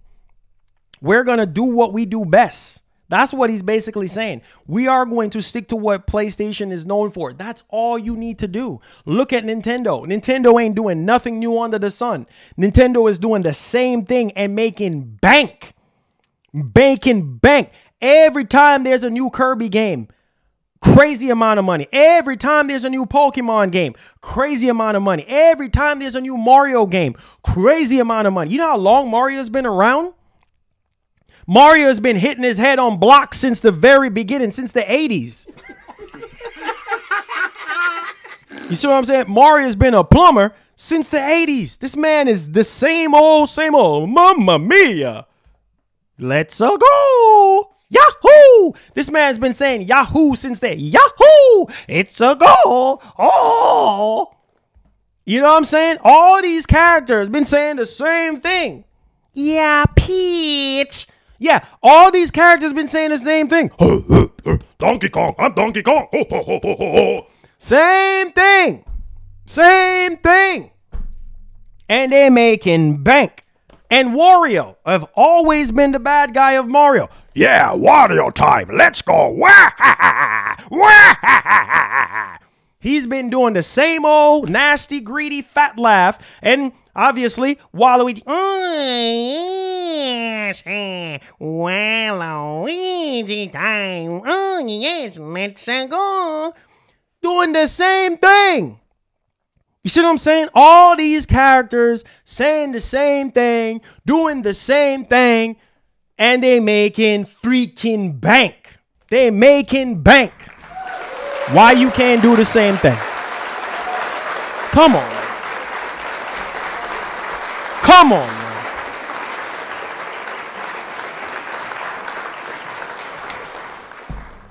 Why you can't do the same thing? You see what I'm saying? Like, you ask some people, oh, you know Killzone? Killzone? What is that? Again, you stopped. You know what I'm saying? You stopped. No, keep bringing it back. Keep bringing those games back because that's more cash. Man, you know, it felt so good when Sony included me in The Last of Us Grounded 2. It was so dope when they featured me in that documentary because I was like, oh man, more advertisement for Killzone, y'all. More, because they were showing me, out of all the content creators, Sony was showing me in the Grounded documentary more than all the other content creators. And I was wearing a Killzone 3 shirt for y'all boys. And I'm like, oh my God, please bring back. I hope that this ding, ding, ding, ding, ding, ding, ding, ding, ding. Please bring back Killzone. Please. Because Killzone was such a icon of a game for PlayStation, man. That was that game that really kind of gave Halo a run for its money. Bring that back with the technologies, with everything that the PS5 can do. Come on, man. If Nintendo can do it and be very successful as doing it, you can do it. You can do the same thing. Also, I want to talk about this, right? Now, this is another thing that kind of worries some people. Look at this right here. So, this is being reported by VGC. Last of Us director Neil Druckmann says he doesn't think he has many more big games left in him. This worries some people, but at the same time, there's a lot of new talent. So it don't mean it's all doom and gloom. It doesn't mean that it's all doom and gloom for Naughty Dog, right? I mean, it simply means that we can have somebody fresh taking the reins because Neil Druckmann is saying this right now because he wanna spend more time with his family. And that's fine. You see what I'm saying? Like, that's okay with me. Spend more time with your family. Family is very important. And spend more time with your family. Like seriously, spend more time with your family. Like, that's key. And so he's saying that you don't have a lot of big games left in him. He says Naughty Dog's boss says everything has been incredibly stressful since Uncharted 2 release. Wow. So he's under a lot of stress right now. And brings me to my next point. A lot of the games that Naughty Dog makes is either controversial, political, or it's woke, right? And a lot of people is like, well, maybe if they remove those things out of their games, then their games would probably be more successful if they remove those things, right? So he's saying since Uncharted 2, they've been under a lot of stress, right? And at the same time, if you look at The Last of Us as a franchise, I mean, obviously the greatest franchise ever made, right? For a lot of people, hands down. But people feel like Last of Us Part 2 just kind of took a nosedive. Like it's just, a lot of people did not like the story, the agenda, the woke agenda behind the game, and you know, a lot of other problems, a lot of things that a lot of people did not agree with, socially speaking, and so it caused a lot of damages, right? And you know, he's saying Uncharted 4. And Last of Us creative director Neil Druckmann has said he started thinking seriously about when he might stop making blockbuster games. Wow. About when he might stop making blockbuster games. So, yeah, I guess this is too much for him right now. It's too much for him, taking up too much family time, and it's too stressful for him. So in an interview with rapper Logic, Naughty Dog president said he could envision himself transitioning to something more low-key, which enables him to continue being creative in less stressful environment while also spending more time with his kids. Asked if he sees himself making games forever, Druckmann said that recently he's, quote, really enjoyed, end quote, basically says working on other creative projects like HBO's Last of Us TV show and Halloween Horror Nights experience at Universal Studios. Quote, I guess that I didn't see myself doing this forever at this scale, he said. It's just a lot, and it takes a lot out of you. It's very stressful to manage that many people and multiple studios worldwide. It is. It is. It really is, man. It really is. I'm not gonna lie. I can just imagine managing all those people, and then the pressure of fans and stuff like that breathing down your neck and things of that nature. It's just kind of like, oh man, you have to deliver, you have to deliver, you have to deliver, you have to deliver, and so it's just that there is the problem, right? And quote, he says, so you were talking about how you're entering this new phase in your life where your kids are number one. And I'm in a similar place where my kids are number one. And I know that especially my daughter's now 13, and I feel like life is pulling her away from me. I know that time is limited, so it's very precious to me, and I don't want to waste it. Yeah, which is true.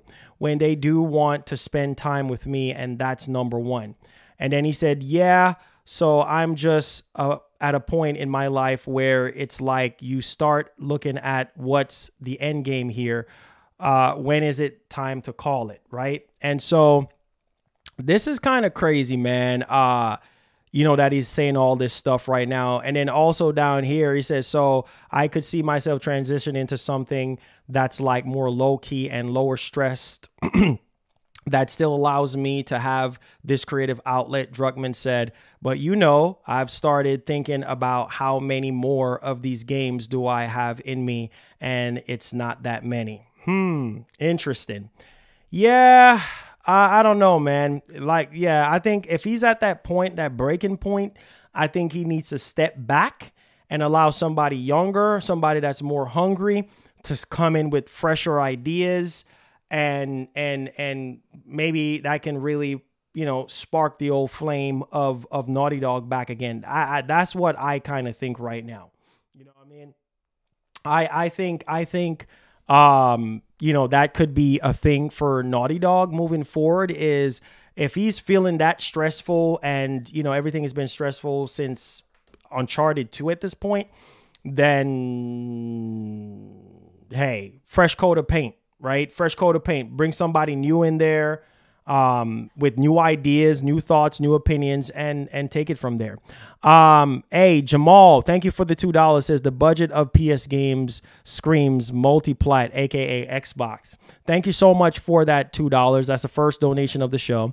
Dat Hip says, Marlon, this is the best time to be a PC gamer. I just upgraded my PC after 6 years since 2018. It costs me $800 with the RTX 4070. I'm good until 2030. My man. My man.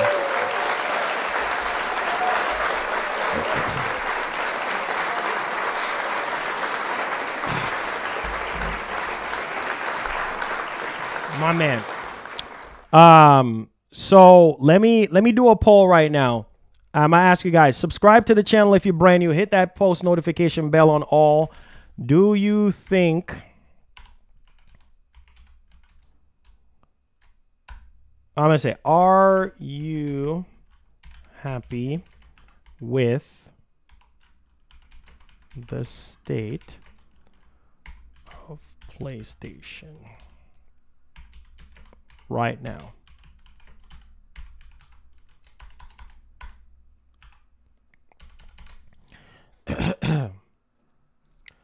All right, so we're going to do a poll real quick for you guys.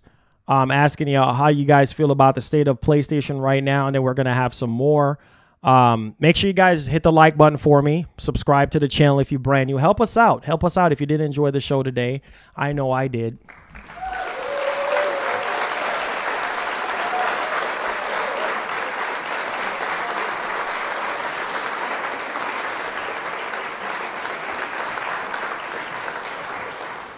All right. So yeah, make sure y'all hit the like button for me, guys. Subscribe to the channel. I appreciate y'all coming with your questions and concerns. As you guys may know, I'm an independent content creator. A way to support me directly is by doing super chats. That helps me out to continue to do these shows, and also considering gifting some memberships as well. That also helps me out to continue. If you do enjoy these shows do take a lot of energy out of me to do and to make. And also, we also reinvest back into our channel as well to keep the channel growing. So I appreciate you guys. Thank y'all so much. Thank you for subscribing. Welcome aboard to the channel. I appreciate you guys, man. I do know some of you guys do love the show. And thank you. Thank you so much. Make sure you hit the notification bell on all if you're subscribing to the channel as well, so you guys never miss out on the daily PlayStation news, Xbox news, reviews, PC news. We're going to do some PC stuff sometime this year as well, especially when I do, upgrade and stuff like that. That is something that we're going to be moving forward doing as well. So appreciate you guys. Plus, we're going to be managing 2 other channels as well this year. So the workflow moving forward is going to be a lot more difficult for me because I'm a one-man show. But I cannot do it without you guys' support. So please hit that like button for me, guys. I like it. So let's see here. Yo, Ray, what's up, man? How you doing? That Hip, appreciate you, bro. Let's see here. It says the entire gaming industry is in trouble and about to crash. This will be bigger than last crash. Man, it's bad, bro. The economy right now, I mean, is at an all-time low. It's bad, bro. I mean, we're seeing massive layoffs between Amazon, Google, Microsoft. I mean, you name it. Netflix about to go up on their prices. It's just chaos everywhere right now, man. It's just a lot of chaos right now happening. So it ain't just Sony. It ain't just Microsoft. It's everywhere. Every company is going through it right now. Sony got to reevaluate some things, and they got to be smarter with the way how they spend their money, how they invest their money, be smarter and wiser about all that stuff, and just try to, you can see what Nintendo is doing, and Nintendo is still around after all these years and going to continue to be around because they're smart. They stick to what they do best, period. They stick to what they do best. And you don't see Nintendo in the news like that. You know what I mean? Like as much as you hear Microsoft and Sony, they're lesser and lesser in the news like that. So it's just crazy, man. It's not good. It's not a good look right now. It's not a good look. It's not a good look right now. You know what I mean? Every time you turn around, you know what I mean? It's layoffs and more layoffs. And, you know, people are in turmoil right now because they're like, where are the games? Where are the games? You know what I mean? That's the biggest thing right now for a lot of people is like, where are the games? Where are the games at? Like, I want the games. You know, where are the new IPs at? That's what I want. I want new stuff. So it's just, you know, a lot of people already saying I'm buying a Switch too, because people know what they're going to get with Nintendo, and people are okay with replaying Donkey Kong and replaying Zelda and Mario and Kirby and all this stuff. People are okay with that. You know what I'm saying? But the biggest thing on PlayStation right now is like, where are the games? Where are the new IPs?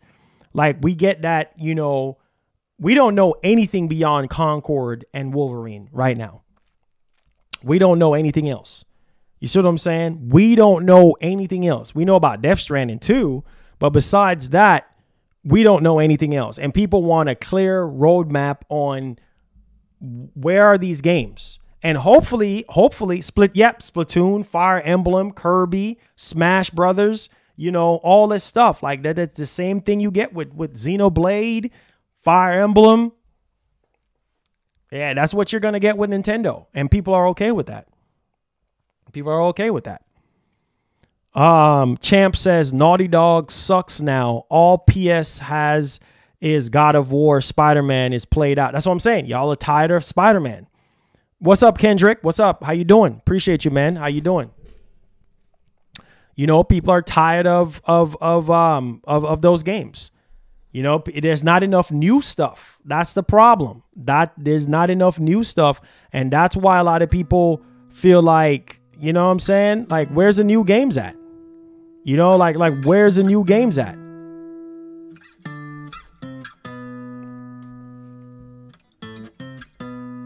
New Punch-Out, yeah.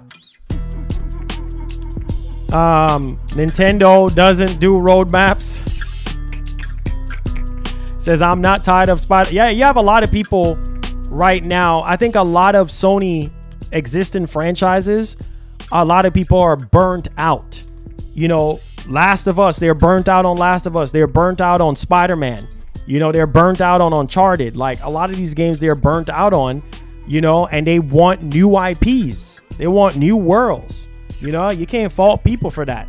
You know, and people just feel like they're not getting a lot of that this generation.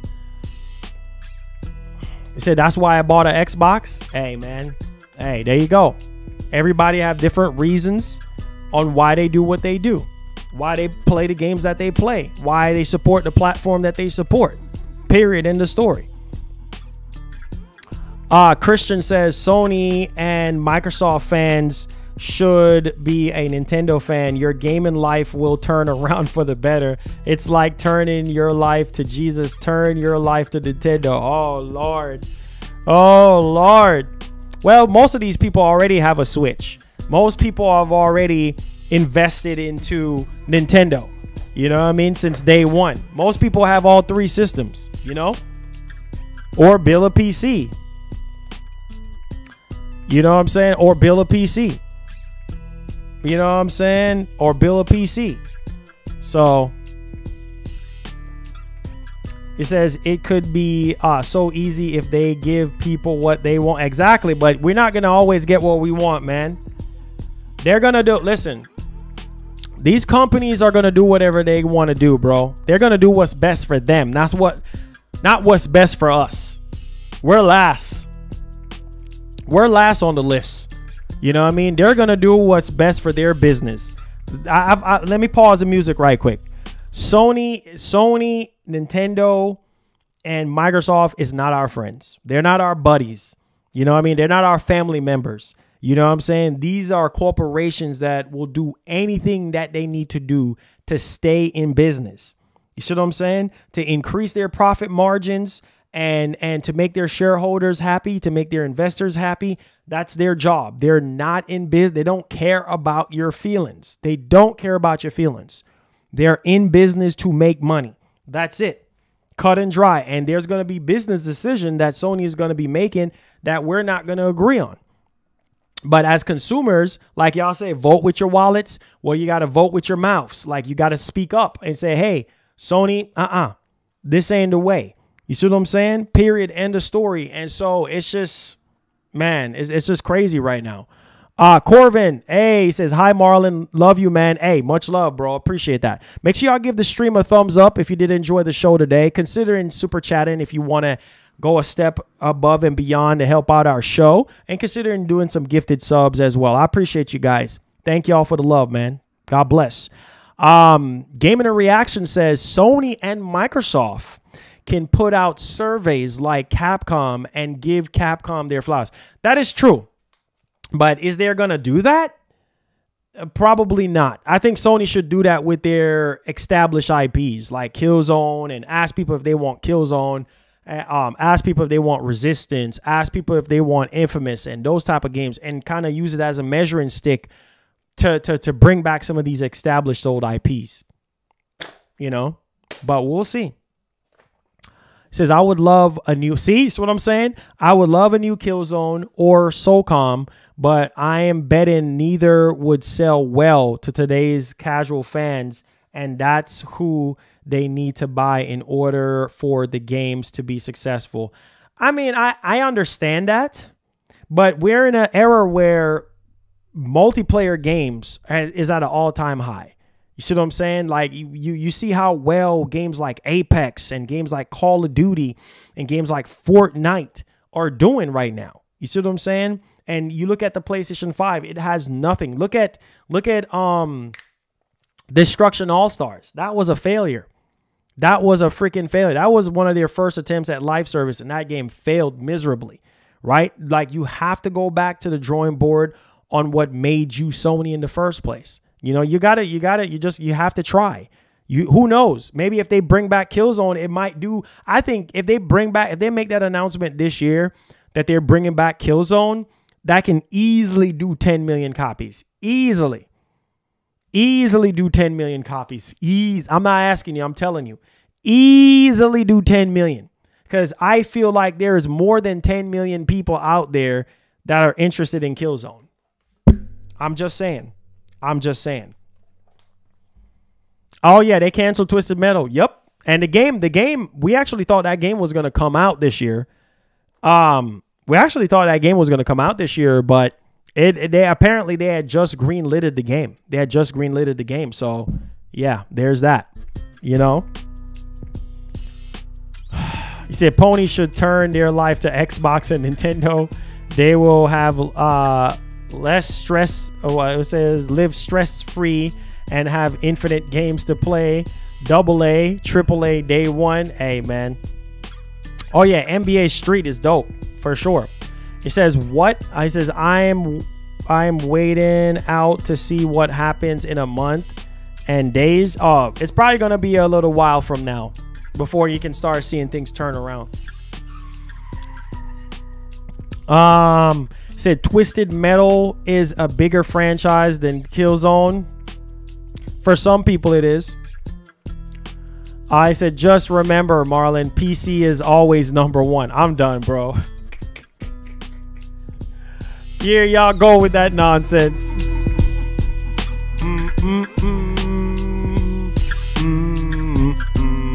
Yeah, Killzone Shadowfall graphics, yeah.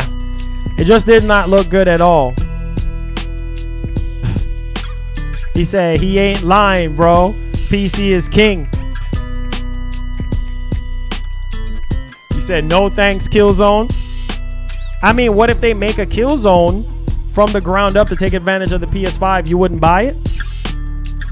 You telling me you wouldn't buy it? I'm just saying. Most recent Killzone game has aged well. He says, are you playing Rebirth tomorrow? That's my plan, but we'll see.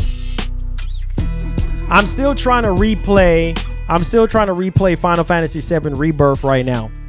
So, yeah, I'm still trying to replay that, trying to get a refresher of the story and everything like that. So, I want to do that before I go into Rebirth, to be honest. But we'll see.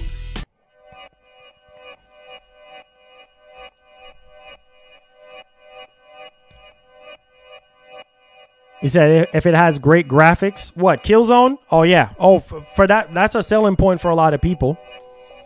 That's a selling point for a lot of people. So, you know, Rise of the Ronin is almost here. I got to make space on the drive for it. Oh, man.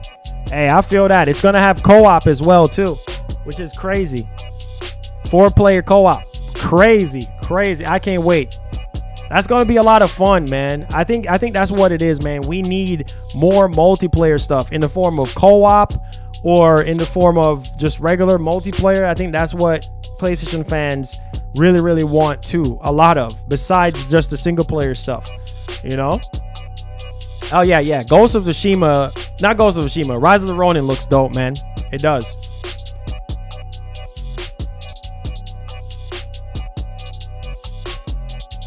He said, just get a 4 terabyte. Not old school. Not everybody can afford that. Not everybody can afford that. He said the gamer should be at the core of what these companies. He said the gamer should be at the core of what these companies have and the gamers' interests at heart. That is true. Is one of the many keys to success of the business, for sure. But they're going to do what they're going to do. Killzone 3 multiplayer was way ahead of its time. Love the match ending cinematics. Oh, for sure. That's what I'm saying. If they bring that back, bro, man. If they can bring that back, oh my God. Oh my God. Oh my gosh. Only $180 for one. Okay. Well, that's it. I don't know. I don't know if he can afford $180. You know? I don't know if he can afford 180 bucks. It says, can't wait for the Rise of the Ronin. It says Dragon Dogma 2 Star Wars Battlefront Classic collection next month. Amazon. Oh, it's $180 on Amazon. Okay. That's what's up. It says, imagine not worrying about paying $70 for trash and just get what you want after you finish it on Game Pass. That's the life. It says that's the life ponies can't. Ponies can't have.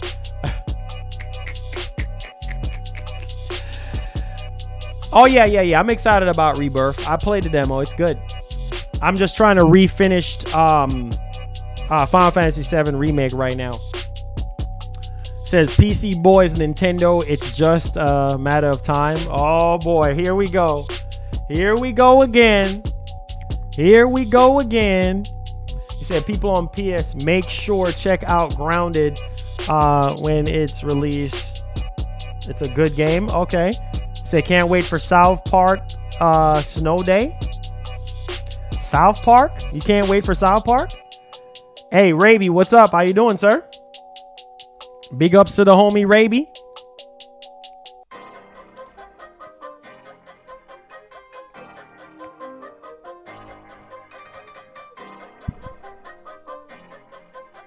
He says in 10 years, almost everything will be day and date. No matter how many Xbox and Sony fanboys cry, those games are coming to PC. Yep, that is true. That is true. That is true, man. Everything will come to PC eventually.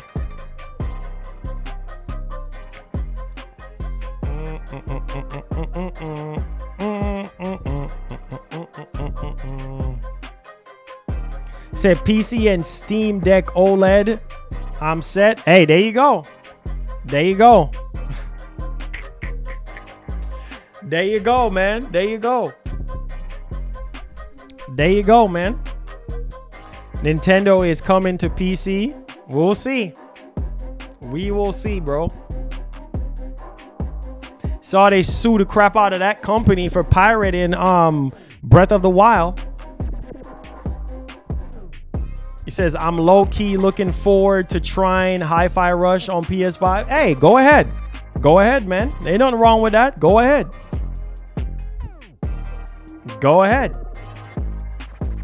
Everything is going to come to PC anyway. You know?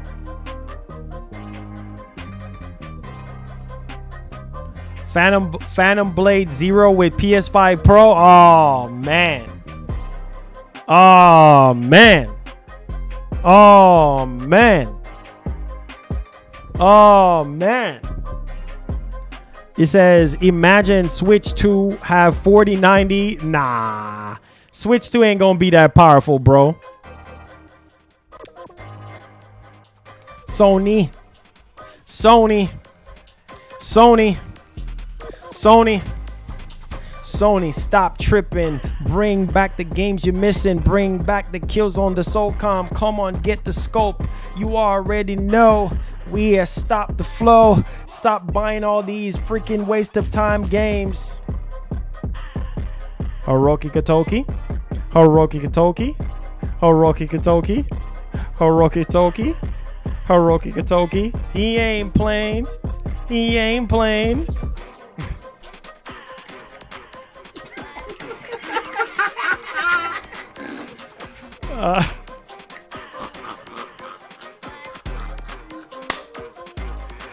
Woo!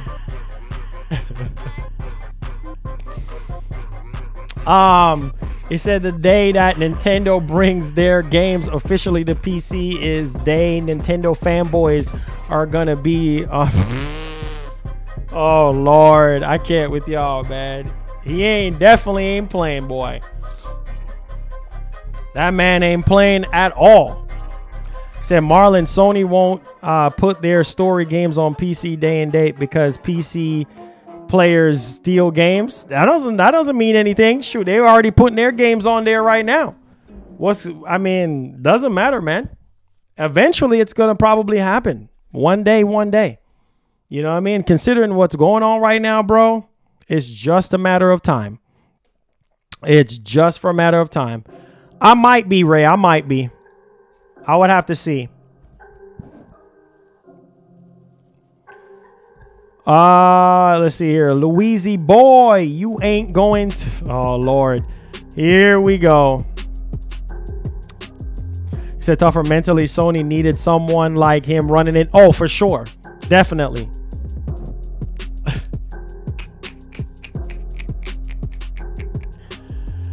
He said Marlon, RE Village is cheap on PS Store right now. Oh, yeah.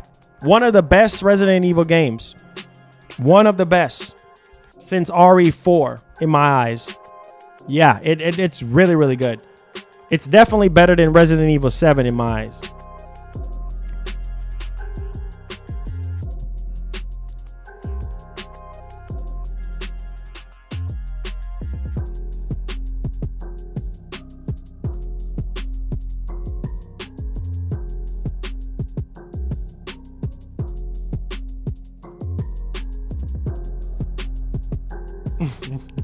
All I can hear in my head is like, Sony, you've been tripping. Go back to the PS1, the PS2, and the PS3, and the PS4. Sony, stop tripping. Oh, man.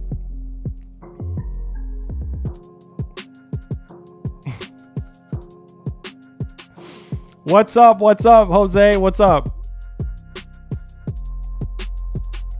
Says, I heard Nintendo Switch 2 is delayed. So they say. I don't know what to believe on that one. I believe it when it's official, bro. I believe it when it's official, bro. I want to hear that crap. Nah, man. You're the man, Ray. I can't be the man if you're the man. You're the man, bro. You are the man. It says, yes, PC is leap forward than cons. Oh, for sure it is. For sure. Because you can change out the parts. You can change out the parts. So, yeah, for sure. Definitely for sure. Make sure y'all hit the like button for me. Subscribe to the channel if you're brand new. I appreciate y'all, boys. Thank y'all for the support, man. And let me see in the chat right now. How many of you guys are buying Final Fantasy VII Rebirth tomorrow? Are you buying Final Fantasy VII Rebirth? Are you still replaying Final Fantasy VII Remake? Let me know. Let me know what boat you're in. A lot of people are saying that Final Fantasy VII Rebirth is a system seller for them. So some people are saying that they're buying PS5s just to play it. So Oh, Friday? Okay. Says buying tomorrow, just finished remake 2 days ago. Oh, just in time, Frank. He says, what's up, bro? After the PS5, bro, I'm not investing in anything else. No Pro, no PS6. I'm done after this generation. How do we know if they don't repeat the same thing again? Only time will tell. Only time will tell.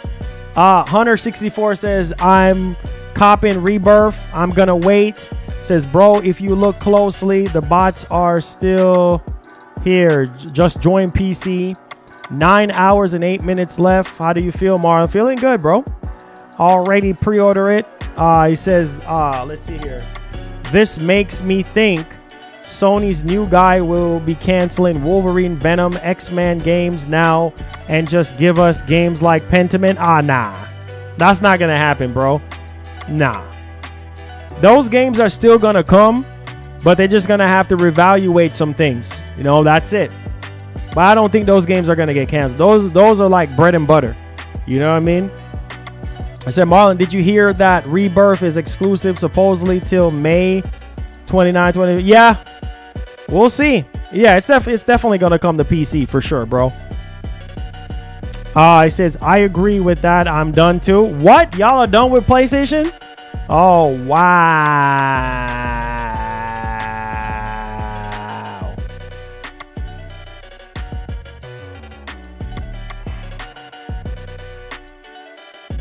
He says, in your opinion, when do you think we will get the next GTA 6? Summertime. If it's not summertime, then probably fall. Fall this year. If it's not summertime, then it's fall. Yeah. It says, bro, sorry to see how far Sony has fallen from PS1 to PS2 days. So I wouldn't be surprised if Sony start to put all their games on Xbox and Nintendo Switch too, bro. I don't see that happening, but hey, man, you never know what can happen. But I just don't see that happening, though. Sony is going to fight tooth and nail before they do that. Sony is going to fight tooth and nail before they put games on Xbox and Switch. I can tell you that. They ain't that hungry. They are not that hungry. It says, he said, laugh out loud. They're capping fanboys, bro. He says, man, I just got to be bad feeling with Sony now, man. I know. They got to bring it this year, though. They have to bring it this year. You know what I'm saying? They have to bring it this year. So we'll see. We'll see, man. You know, they have a lot of work to do this year, bro. A lot of work to do. So we'll see what they do, man. I'm thinking we might have like at least 2 PS5 showcase this year. At least 2 PS5 showcases. At least 2. But we'll see what happens, man. We'll see what happens, you know?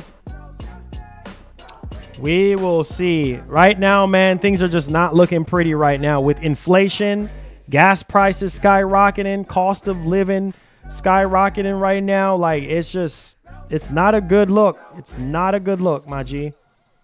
It is not a good look at all, bro. Like, it's not a good look right now. That I can safely say. It's not a good look. Like, things are just not looking too good right now at all. The economy is at an all-time low. I mean, people are losing their jobs right now. Money's just not like what it used to be, bro. Like, and I can attest to that, bro. Like 2 or 3 years ago, 4 years ago, when everybody was home, everybody was getting them stimulus checks and stuff. You know, people had a lot of money. People were getting unemployment. People had money. Like now, it's just people just don't have the money like that. You know what I mean? Like you're starting to see. Even YouTube is taking a hit right now. Like a lot of advertisers are not advertising as much, or they're not paying as much for the advertisement on YouTube. You know what I mean? So revenue is just down across YouTube, across everywhere. Everywhere is getting hit right now. So it ain't just your job or local businesses. It's every freaking where.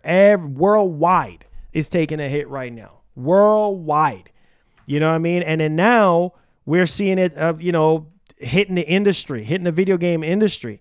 You know what I mean? Like a storm right now. So it's just like, Guys, we just have to pay attention. We have to pay attention to stuff like this, man. This is the reality going on right now. This is the reality right now. You know what I mean? Yeah, exactly. The Great Recession all over again. Like, it's happening right in front of our eyes, man. You know what I mean? $70. People make it seem like, oh, $70 ain't no money. Bro, $70 is a lot of money, at least in my eyes. You know what I mean? Because I'm all about grinding to the grindstone, bro. Like, for 70, some people don't even make $70 in a day. You know what I mean? Like, it's a lot of money. And when it comes to these games, if the games are not delivering, guess who ain't gonna buy it? You guys. You ain't gonna spend $70 on no game that you feel like is not worth it. You know, because you have to work so freaking hard. Plus, y'all have families y'all have to support. You know what I mean? Some of y'all have mortgages. Some of y'all have other expenses. It's not the times that we're seeing right now. It's affecting everybody, every business, and every jobs right now. Everybody right now is feeling it, you know? So, like I said, Sony just have to find a way to double down and to buckle down. And, you know, I think they'll be fine. They'll be fine, bro. They'll be fine. He says, I remember when tech companies were recession proof, and now, yeah, nobody is recession proof at all. Like, we're seeing everything take a hit right now, bro. Like, it's not, you know, we're seeing stocks dropping and everything like that. I mean, stocks go up and down, but still, like, everything is at an all-time low right now, period. Yeah, every penny matters. Exactly. Every penny matters. You know, like, you have to watch. It ain't even just Sony. You have to watch where you're investing your money. You know what I mean? And who you're giving your money to. You know, if there's no value there, don't even waste your money, because that's something you can't get back. Period. End of story. So everybody is feeling it right now. Dragon King says, bro, can't wait to pick up Final Fantasy VII Rebirth tomorrow at GameStop. Let's go. Let's go, Dragon. Let's go. Happy to hear that, bro. But yeah, man, you know, it's tough. It's tough times, man. Tough times ahead for a lot of people right now. Now, penny pinching really matters to a lot of people right now, because these jobs are either laying you off or not paying you enough. You know what I'm saying? Like, it's tough, man. It's tough. End of an era, I guess. You know what I mean? Like, it's just, you can't be sitting here spending big money like that and not worry about where you're investing that money in or where the money is going. You have to double think twice, because you don't know what can happen tomorrow. You see what's happening right in front of our eyes. The video game industry is crashing and burning right now. Like, it's just not, things are just not the same. They're just not the same anymore. It's not. You know, companies are cutting like crazy, laying off like crazy, reevaluating like crazy, penny pinching. If Sony is penny pinching, what does that leave us to do? You know, we got to penny pinch too. We got to cut some things too. You know what I'm saying? We got to reevaluate some things too. You know? So it's just, yeah, exactly. You know? Like, you gotta be smart with your money, man, and know where you invest in your money and how you're investing your money, because it's survival of the fittest right now. I've always said, every man for themselves. You know what I mean? You out here, you gotta survive, man. You gotta do what you gotta do, because nobody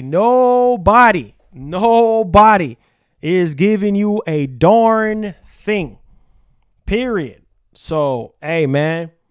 Gots to do what you gots to do, man. You gots to do what you gots to do. Yes, sir. I said these gaming layoffs makes me not want to work in the gaming industry. Yeah, and that's with any industry, bro. Everything is going up in price. A 1-bedroom apartment, $1,500. Yeah, bro, it's ridiculous, bro. It's ridiculous. I'm telling you right now. Nothing is... You're talking about somebody that's been living in apartments my whole life. I've been living in apartments. You know what I'm saying? Like, somebody that used to live in apartments. Apartments ain't cheap now. When I used to, back 10 years ago, 15 years ago, I was paying $700, $500, $600. You ain't going to find that nowhere now. You know what I'm saying? Like, you know, you be lucky to find an $800 apartment. And if you do, it's going to be infested with rats, roaches, people breaking into your cars and all that type of stuff. The crime rate is extremely high. It's just not a stable environment. You know, you get what you pay for. And so it's just kind of like, man, you know, survival of the fittest right now. You know, like you got to penny pinch. You got to penny pinch. Oh, man, $1,500 ain't nothing, bro. Like where my wife used to live at, bro, she was paying $1,900 for a 2-bedroom apartment. $1,900. That was 3 years ago. You see what I'm saying? 3 years ago, $1,900 for a 2-bedroom apartment. Are y'all hearing me? For a 2-bedroom apartment, $1,900. Okay?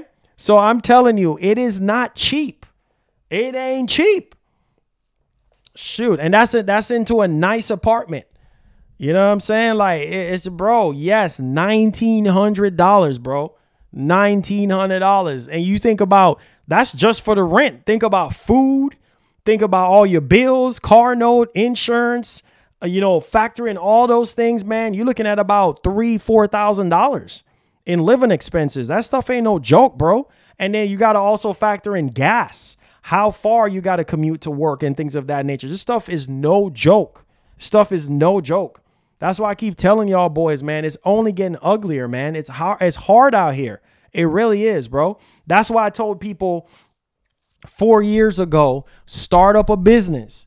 Start up a business. You know what I mean? Because that was the best time to start up a small business because everybody was home and everybody was on the internet. So chances are if you start up an online business, people were more likely to see it back then and invest into you back then and snowball into where we are right now. You probably could have a whole lot of savings and you probably wouldn't have to work for whoever it is that you're working for right now. You know what I'm saying? Like the pandemic, it was good and it was bad. But my God, these apartments are not going down in prices. They're not. $1,900 for a 2-bedroom. Yes, sir. That's what I'm saying. So if you honestly think $1,500 is too much money, try $1,900. Heck, I know somebody that was paying $3,000. I know somebody. If y'all sitting here telling me $1,500 is a lot of money for an apartment, I know somebody that was paying $3,000 for a 3-bedroom apartment. Where y'all live at?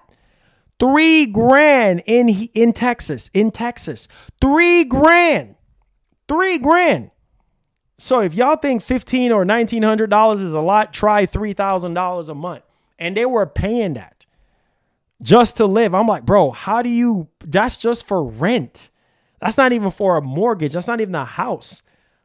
Just an apartment that you don't own. $3,000? Nah, man, there's no freaking way.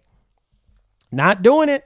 Nah, I can't do it. I can't. I can't. And not only that, the downside to apartments are the prices are going up every year.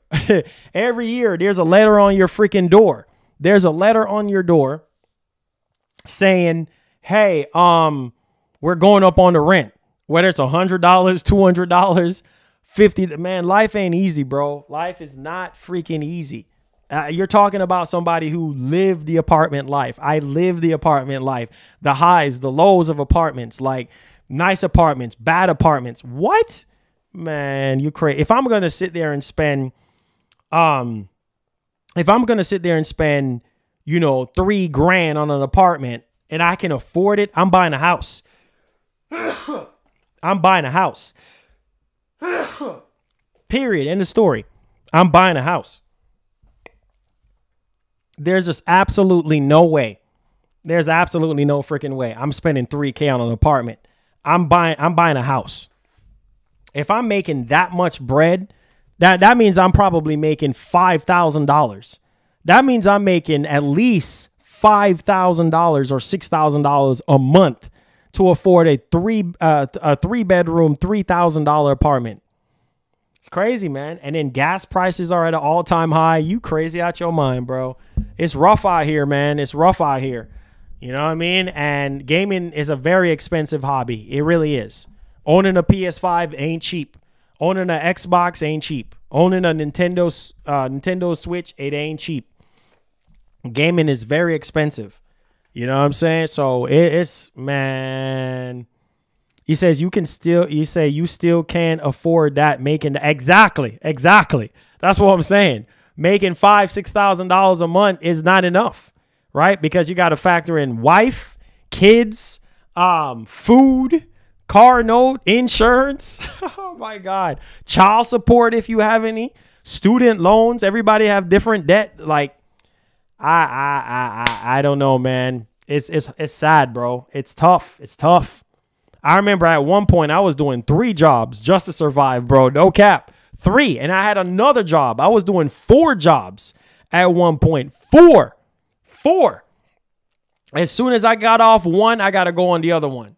Like, I had an hour to sleep in between. An hour. Man, some people don't know struggle, bro. An hour in between. I would come home from one job, sleep an hour or 2 in my car, and then go to the next job. You know, get a bottle of water, wash my face, bring my toothbrush, brush my teeth in the car. Car life, bro. Car life. A lot of y'all don't know about that car life. I live that car life, bro. I ain't ashamed of it. You know what I'm saying? You know, sleep in my car, then go to the next job, then go to the next job, then finish it off with Uber Eats, and then finish it off with doing some Lyft or Uber. Doing both of them at the same time. What? Just to make ends meet. Bruh, trust me, man. Trust me, bro. It ain't no, I live that life, bro. I lived that life for a very long time.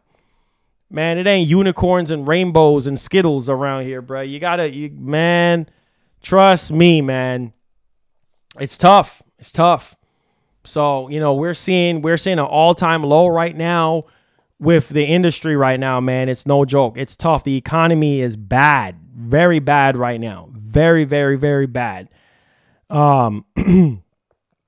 So, you know, just to take care of myself, just to take care of my, you know, my family, man, like you gotta, you know, like, it was rough for me, bro. I lived that life. I lived that car life, like just being in my car and from job to job.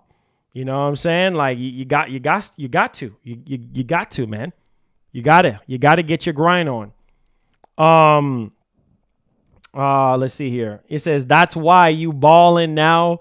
God has your back. Hey, man, I wouldn't say I'm balling right now because the channel is not generating the money that it used to make 3-4 years ago. You see what I'm saying? So I wouldn't say I'm balling right now. I would say I'm grateful for the position that I'm in to do what I love to do for a living. You know, some days are good, some days are bad. Like, for instance, you know, every stream is not financially sustainable. Like it's just not. You know what I'm saying? Like some streams I don't get any donations, and that's fine. That's just the way it is. Like every stream you're not going to get donations. So I wouldn't say that I'm well off or I'm better than anybody else or I'm big money or anything like that. No, I just have made some very good decisions, and me making some very good decisions has put me in the place that I'm in today. You know what I mean? Working all those jobs, those smaller jobs back in the day, you know, saving and investing and making the right investments and things of that nature puts me in the chair that I'm in right now. So it's just like, yeah, I'm just being honest with you guys, man. That's just the way it is. That's just the way it is, bro. It says, that's nothing, Marlon. It says, I live in the safest city in my state, and it's $1,425. And it's 2-bedroom. Wow. $1,400. Wow. Yeah, it's way, way, way more than that here. Way. He said OnlyFans. I'm done with him. He says, you hear about Sony buying Disney's yeah. I saw that. Yeah, they're gonna be handling their physical stuff moving forward, and so yeah, I saw that. Cam is something else, bro. Talking about OnlyFans. I can't with him, bro. I can't. You know, I can't with him, bro. I can't with him. You know, like I said, now every content creator is different. You know what I mean? Like you go to some content creator's channel and man, you look up, you know, 50 gifted subs or 100 gifted subs or 200 gifted. That happens for us. Every once in a while it happens for us. You know what I mean? Like, or you see people just donating left and right. It happens every once in a while. Every once in a while you see it happen like that. But Listen, me. I'm not. What's that girl's name again? Armora or whatever her name is. Or most of these female Twitch streamers, you know, they make the most money. You know, unless you're Kai Cenat or what's that boy's name? Aiden Ross, or you're what's his name? Golly, what's that boy's name again? Spawn Wave. Unless you're like Spawn Wave or one of those people, like, man, there's just no way you're swimming in cash. There's just no way. There's just no way. Or you might be MBG. I don't know. Maybe MBG is swimming in cash too. I don't know. So yeah, it's just our speed. Yeah, those guys, they make all the money. You know what I'm saying? Shoot, I don't even make not even a percentage of what those guys make.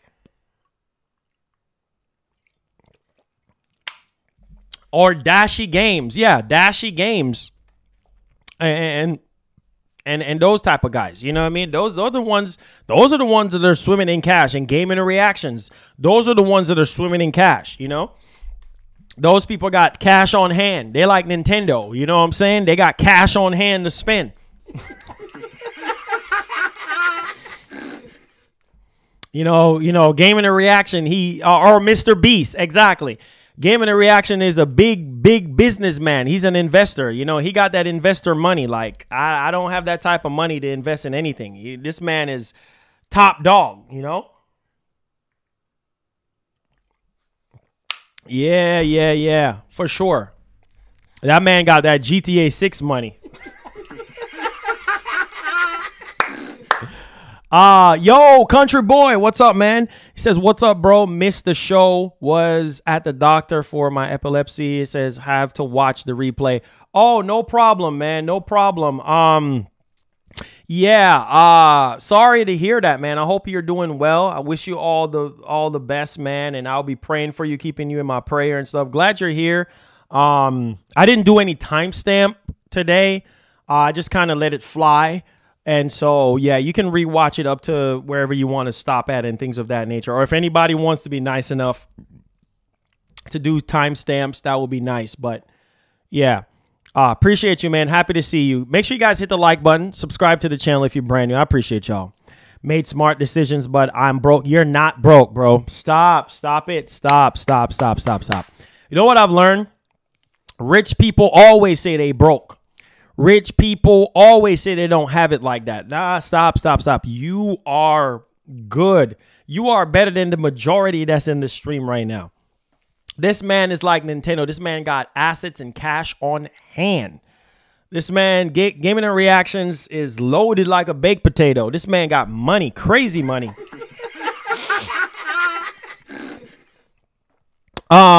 It says, Marlon, make it rain. Nah, I can't make it rain, bro. I ain't got it like that, bro. I ain't got it like that. A lot of you dudes have already gotten y'all tax returns. Let me see in the chat. Watch this. I'm about to scale this right now. How many of you dudes got your tax returns? You ain't broke, Ray. Stop, bro. You are the richest man in here, bro. This man makes about $350 million every 6 months. This man over here talking about he broke. This man make about $300 million every 6 months. Some of you dudes have gotten your tax return. Some of y'all dudes make $300,000, $400,000, $500,000 a year. Come on, man. Man, y'all got crazy money, bro. Dollar says, Marlon, what's your opinion on GameSent? On GameSent? Oh, GameSent. What game is that? You talking about that game that's on Xbox? Or I don't know what game that is. It says you were trying to say, oh, yeah.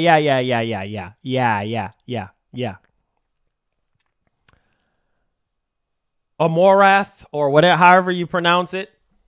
Amorath. It says it's a shame Xbox is begging. Oh, here we go. About to stir the pot. Now. Iris don't like single people. Oh, here we go. Here you go. But Cam, you got crazy money. You single and you got crazy money. That's the thing. Cam got so much money he can't even count it right now. Hype train style. This man, I can almost guarantee you a lot of you dudes up in here make more than $300,000 a year. Easy money, easy. I remember when I used to work at FedEx, there was this cop that used to see me and stuff when I would come into loading docks, and he was like, "What's up, easy money?" I'm like, man, stop. Nothing about this job is easy. Ain't nothing about this job is doggone easy. You got to go up buildings, go up on these high rise, come down, whether it's raining or storming or flooding, you got to be out there. Ain't nothing easy. Packages getting wet. Man, you got to deliver on that purple promise. What? He says, if you're making $300,000 and you're broke, you deserve to be homeless. That is terrible money management. Oh, for sure. Oh, most definitely. Oh, most definitely. Most definitely terrible money management, bro. Like, that's, if you're making 300 racks a year, come on, man. Come on. Y'all making bank. Y'all make, I know I can almost bet Gaming and Reactions is making 300K. I can almost bet Cam is making 300K. Country Boy, 300K. Easy, those guys. You know what I mean? Ray, 500,000 a year. Come on, man. Y'all got crazy money, man. I said my refund was 13K. See what I'm saying? Y'all got money. Some of y'all dudes just sitting on cash. So even though the economy is falling apart, y'all boys still staying afloat. Come on, man. Y'all still staying afloat.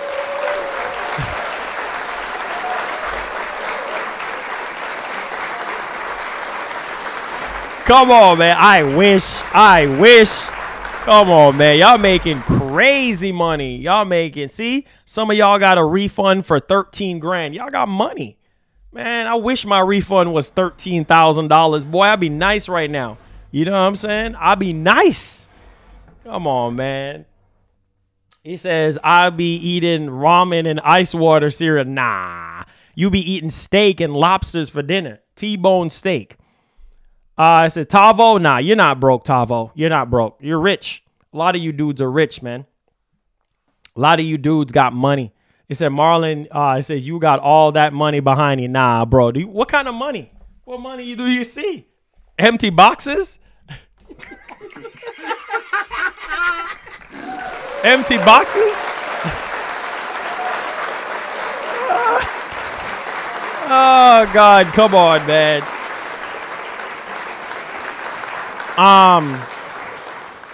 Let's see here. It says, if I was making 3K, I would drop $1,000 every stream. Oh, here you go. Oh, here you go.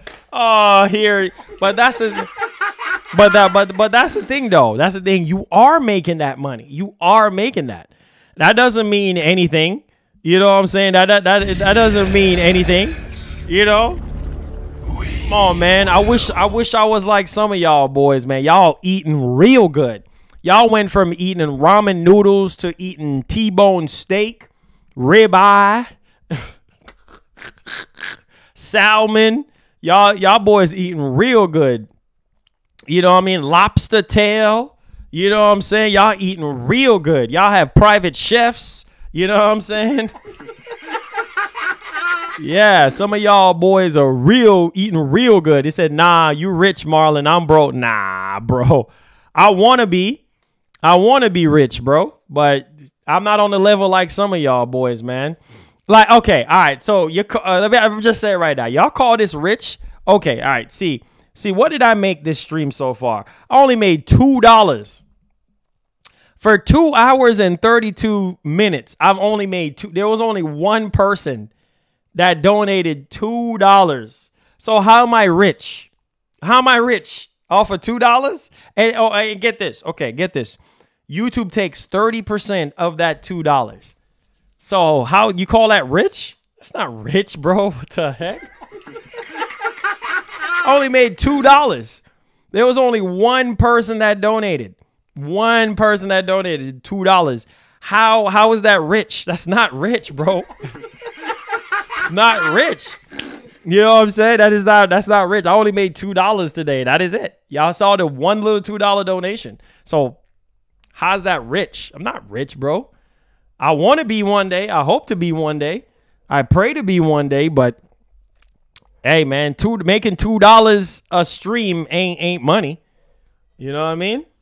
It's something, but it ain't a whole lot of money. Okay.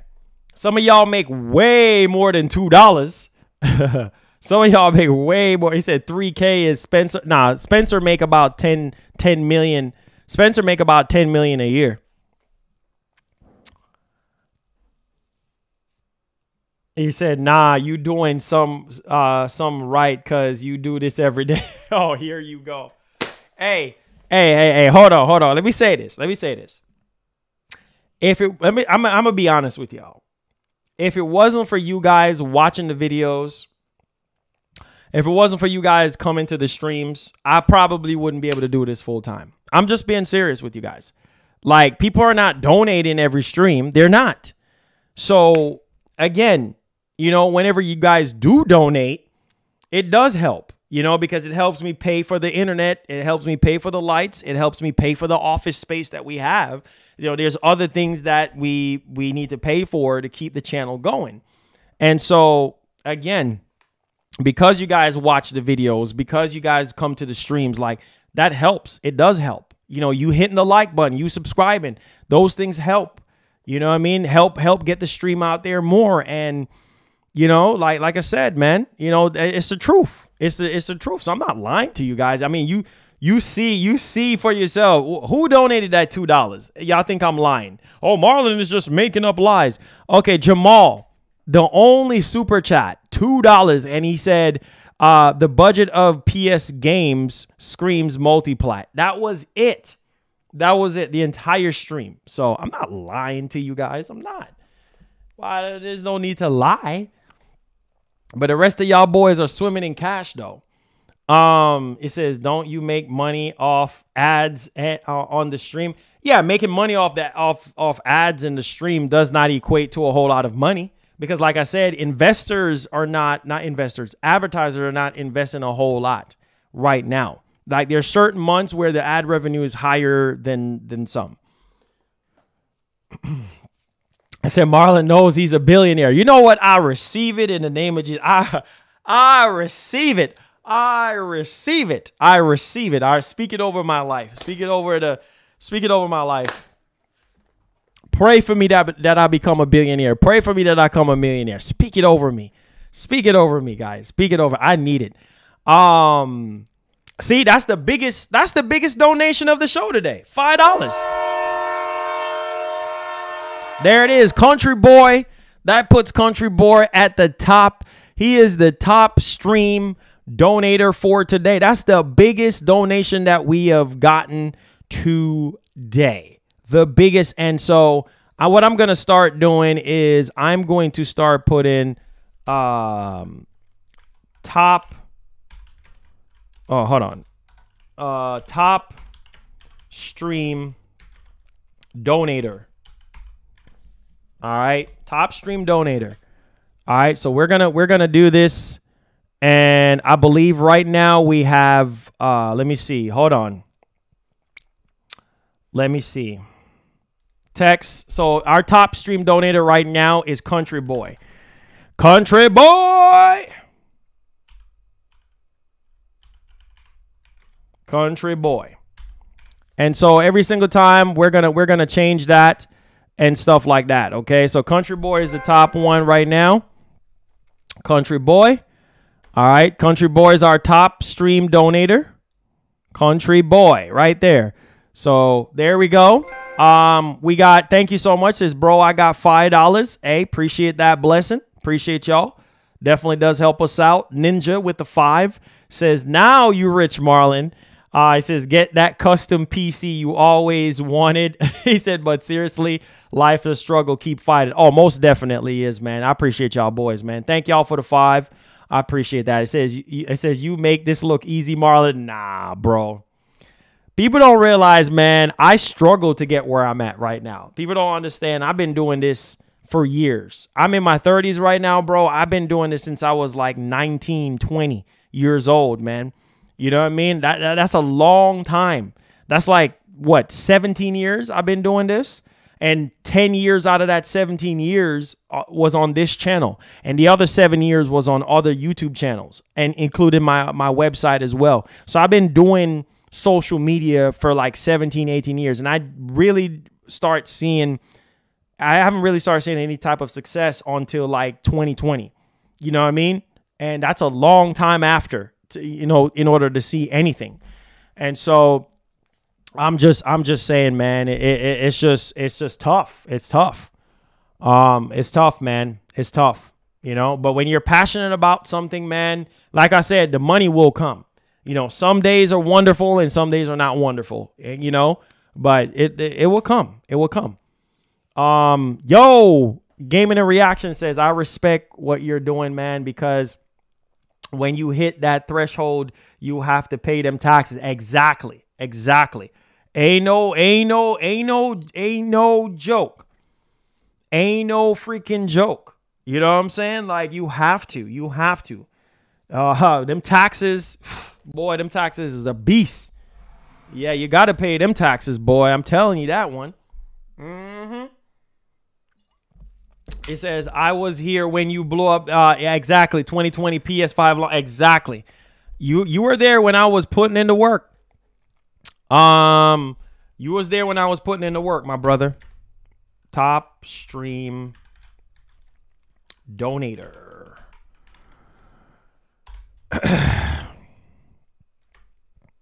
Country boy. All right, so Country Boy is our top stream donator. Maybe I should put it right here. Put it on the TV screen. Top stream donator, Country Boy. I said Marlon for president. Nah, y'all for president, man. Y'all for president. Oh yeah, I do gaming and reactions. I do, man. But this is like my main focus, This is like my main focus, man. This is what takes up a lot of my time. So, yeah. He says, and you're still doing good, bro. Hey, I appreciate that, bro. He says, Uncle Sam, get it all. Yeah. He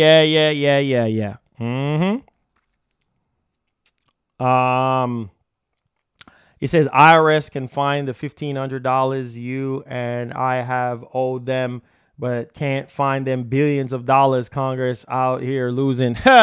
Oh boy. What's that? Let me see what that is. Open link, open window. Says some Star Citizen devs reportedly laid off as cloud imperm reconstructed. Yeah, layoffs is happening everywhere, man. Star Citizens, some Star Citizen devs. Yeah, man, it's happening everywhere, man. It's nationwide, worldwide, man. People are getting laid off left and right. Left and right.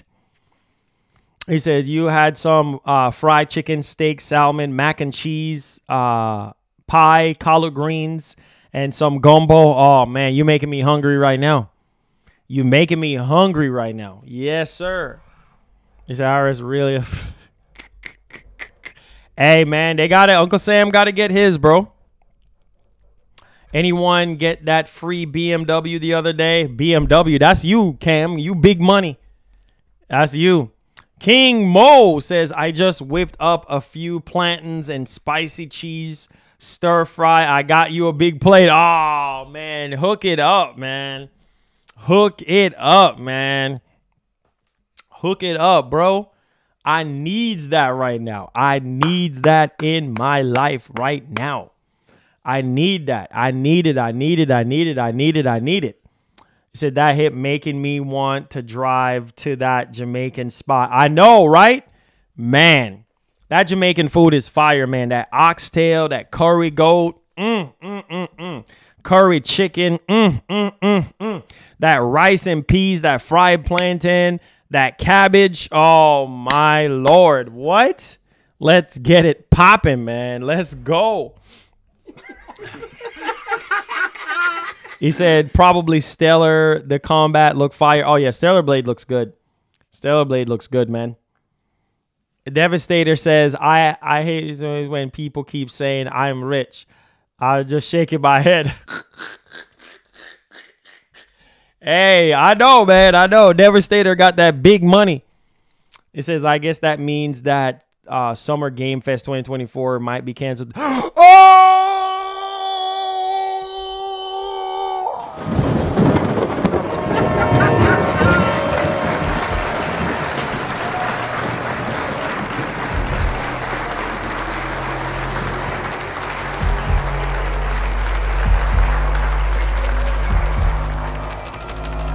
What the?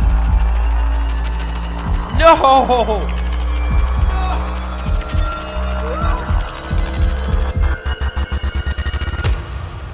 Yo! Wow! Look at God. Yo, I'm telling you. All right, so that takes Country Boy off the board. Joseph Thierry, yo, with the massive $100 with the $100. You know how long I haven't seen that red, that red color in the chat? It's been a lot, bro. It's been months since we have seen that. Yo, that's the biggest super chat of the year, man. Yo, Joseph. Yo, Joseph. Wow. Our top stream donator. God is good, man. Wow, man. Wow.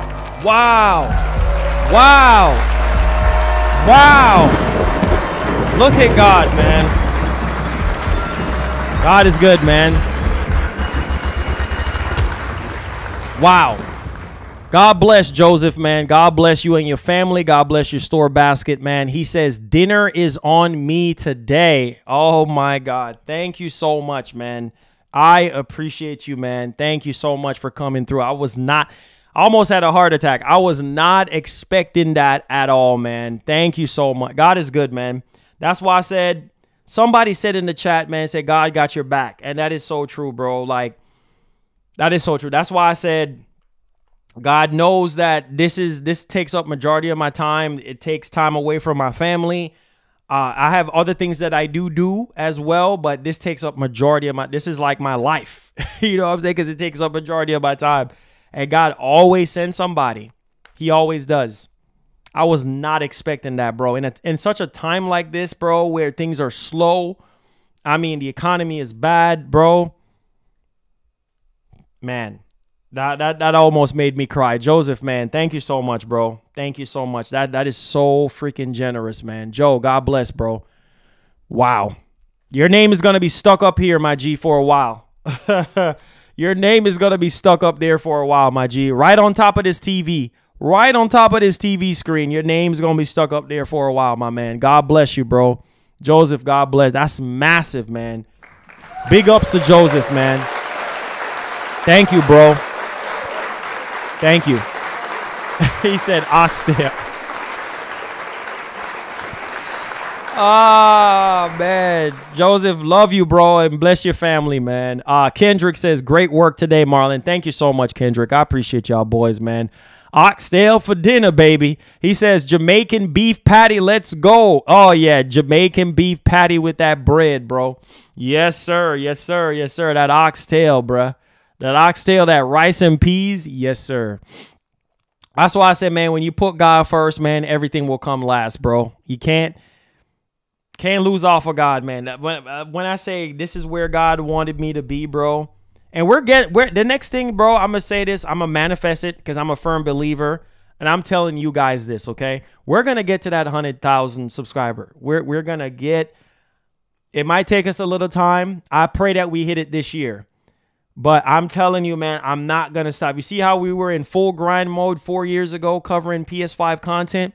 It's going to be the same thing with the PS5 Pro. It's going to be the same thing with the PlayStation 6 and onward. Same thing with Xbox and onward. Like, we're going to push ourselves. And we're going to get that 100,000. I promise, I literally promise my family that I will get that plaque. And I'll put it up on that wall as a reminder of hard work and dedication. We're going to get to that 100,000, bro. It's going to happen. I'm manifesting it. I'm calling it into existence. It's going to happen, bro. It's going to happen. It's going to happen. Let's go. Let's go, man. Let's go. It's going to happen, man. It's going to happen. Yes, sir.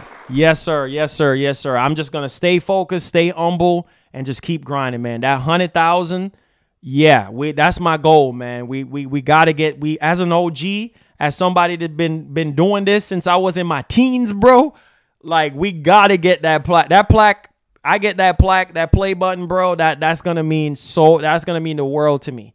Because 17 years later, or maybe 19 or 20 years later, I can look back and be like, man, I worked for this. I earned this. You know what I mean? So I love you guys, man. I can't do it without you guys, though. I can't. Without you guys' help, without you guys sharing out the streams and hitting the like button, subscribing, telling people to sub to the channel, I can't do it without you guys. I can't. Love you guys, man, from the bottom of my heart. Thank you guys so much for taking the time out of your day, you know, to be here and stuff. He says, if I was a billionaire, I would drop $5 grand, no cap. I know, Ray. I know some of you guys have the heart, man. You know, you have the heart and stuff, but you just don't have it like that. I know. Let's see here. It says 100K will happen soon enough. I promise. Oh, most definitely will happen, man. And we got to celebrate. We definitely got to celebrate as a community. He said, get that plaque, bro. For sure. For sure. He said, raise cap. It says, lay out your expectations and allow others to come on the show to bring in more traffic. See, that's the thing, man. I've tried that before, bro, and it ends up being toxic. And I just like to, I don't know. I just like to do things by myself, because I feel like when you incorporate people in there, I don't want to be labeled as, oh, because of this person while I'm a success, or because of this person the views are up, or that or that. I like to be a lone ranger. It's just me and you guys in the world, me and you guys in these topics. You see what I'm saying? I've helped so many people in the industry. Yeah, you could go on the show right now. You can see podcast shows after podcast shows with multiple people on there, people cussing, swearing, doing all type of crazy stuff. You know, not showing up for the podcasts, and I just don't have time for that stuff. So I just say, you know what? Bump that. We're just going to be doing our own thing. Now, if we have developers coming on the show and stuff like that, that's fine. But I'm just, I'm just not into the other, having other content creators up on here like that. Like, I'm good, bro. I'm good. You know what I mean? We just do what we do. You know what I'm saying? We do what we do. Period. Yeah, exactly. We just do what we do, man. We just do what we do here. God has been keeping us going, and all I need is y'all and me. That's it. That's all we need. Is us, our community. That's it. You know what I mean? And God, that's it. You know, that's it. That's all we need. You know what I mean? I'm not bothering nobody else, begging nobody else for nothing. You know what I'm saying? It is what it is. We made it this far with just me and you guys, and we're going to continue to make it. That's it. I don't want to ride on anybody's tail or anything like that and beg nobody to come here to bump up no views. And then you and they have a falling out with you, or you have a falling out with them. And then they're going to be like, oh, yeah, it's because of me why his channel is the way it is. Nah, I want to, if it takes me a little bit of time, it's going to take me a little bit of time, but we will get there. And when we get there, it's going to feel so good, because all of us as a body can say, hey, we all put this work in and we got here without the help of no one. Facts, facts, facts.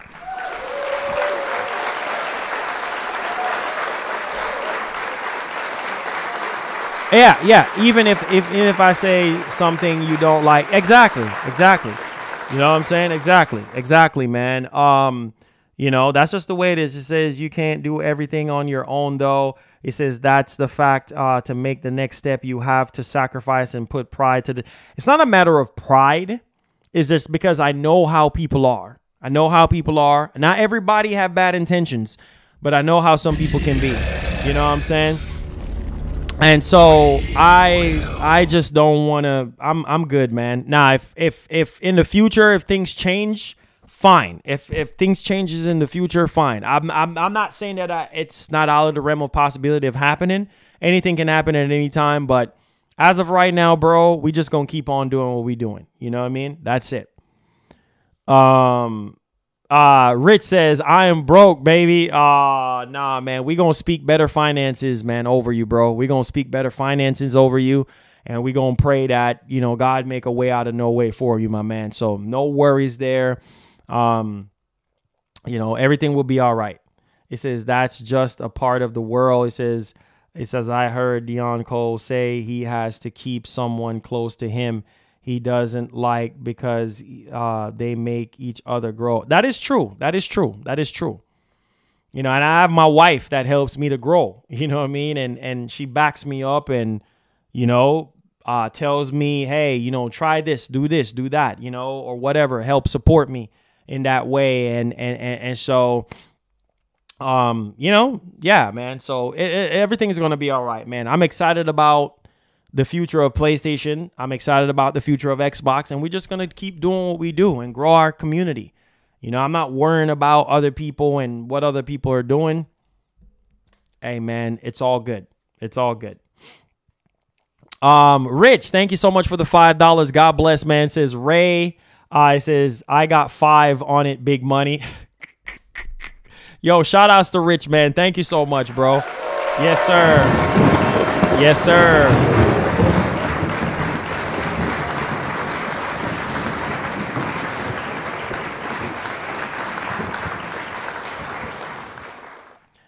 Dictate your movement. It says there are good people. Yeah, for sure. Most definitely. Most definitely can. I most definitely can. But it's something that I would have to reevaluate and think about, you know what I mean? And see how that can work. Yeah, so we'll see what the future holds on that Gaming and Reactions. We'll see, you know? But as of right now, let's just keep the ship sailing, right? Keep the ship sailing. We'll get there. We'll get there, man. We'll get there. But I love you guys. We're pushing almost 3 hours. We're pushing almost 3 hours. Hit that like button for me. Subscribe to the channel if you're brand new. Turn on that post notification bell. Shout outs to the top stream donator, Joseph Thierry. Appreciate you, my man. God bless. Shout outs to Rich. Shout outs to Country Boy. Shout outs to all of you guys, man, who donated. Ninja. All of you guys. I mean, thank y'all for going above and beyond. That's a special type of love and a special type of care. So I appreciate y'all. Y'all didn't have to do it. Thank y'all for those who contributed to the stream today by hitting that like button and subscribing to the channel. I appreciate you guys. And we're just going to keep going in the name of Jesus. We're going to keep growing the channel. And we're just going to keep our foot on the gas. The sky's the limit to where we can take things. And I love y'all. Thank y'all for the feedback. And let's see what happens the rest of this week, right?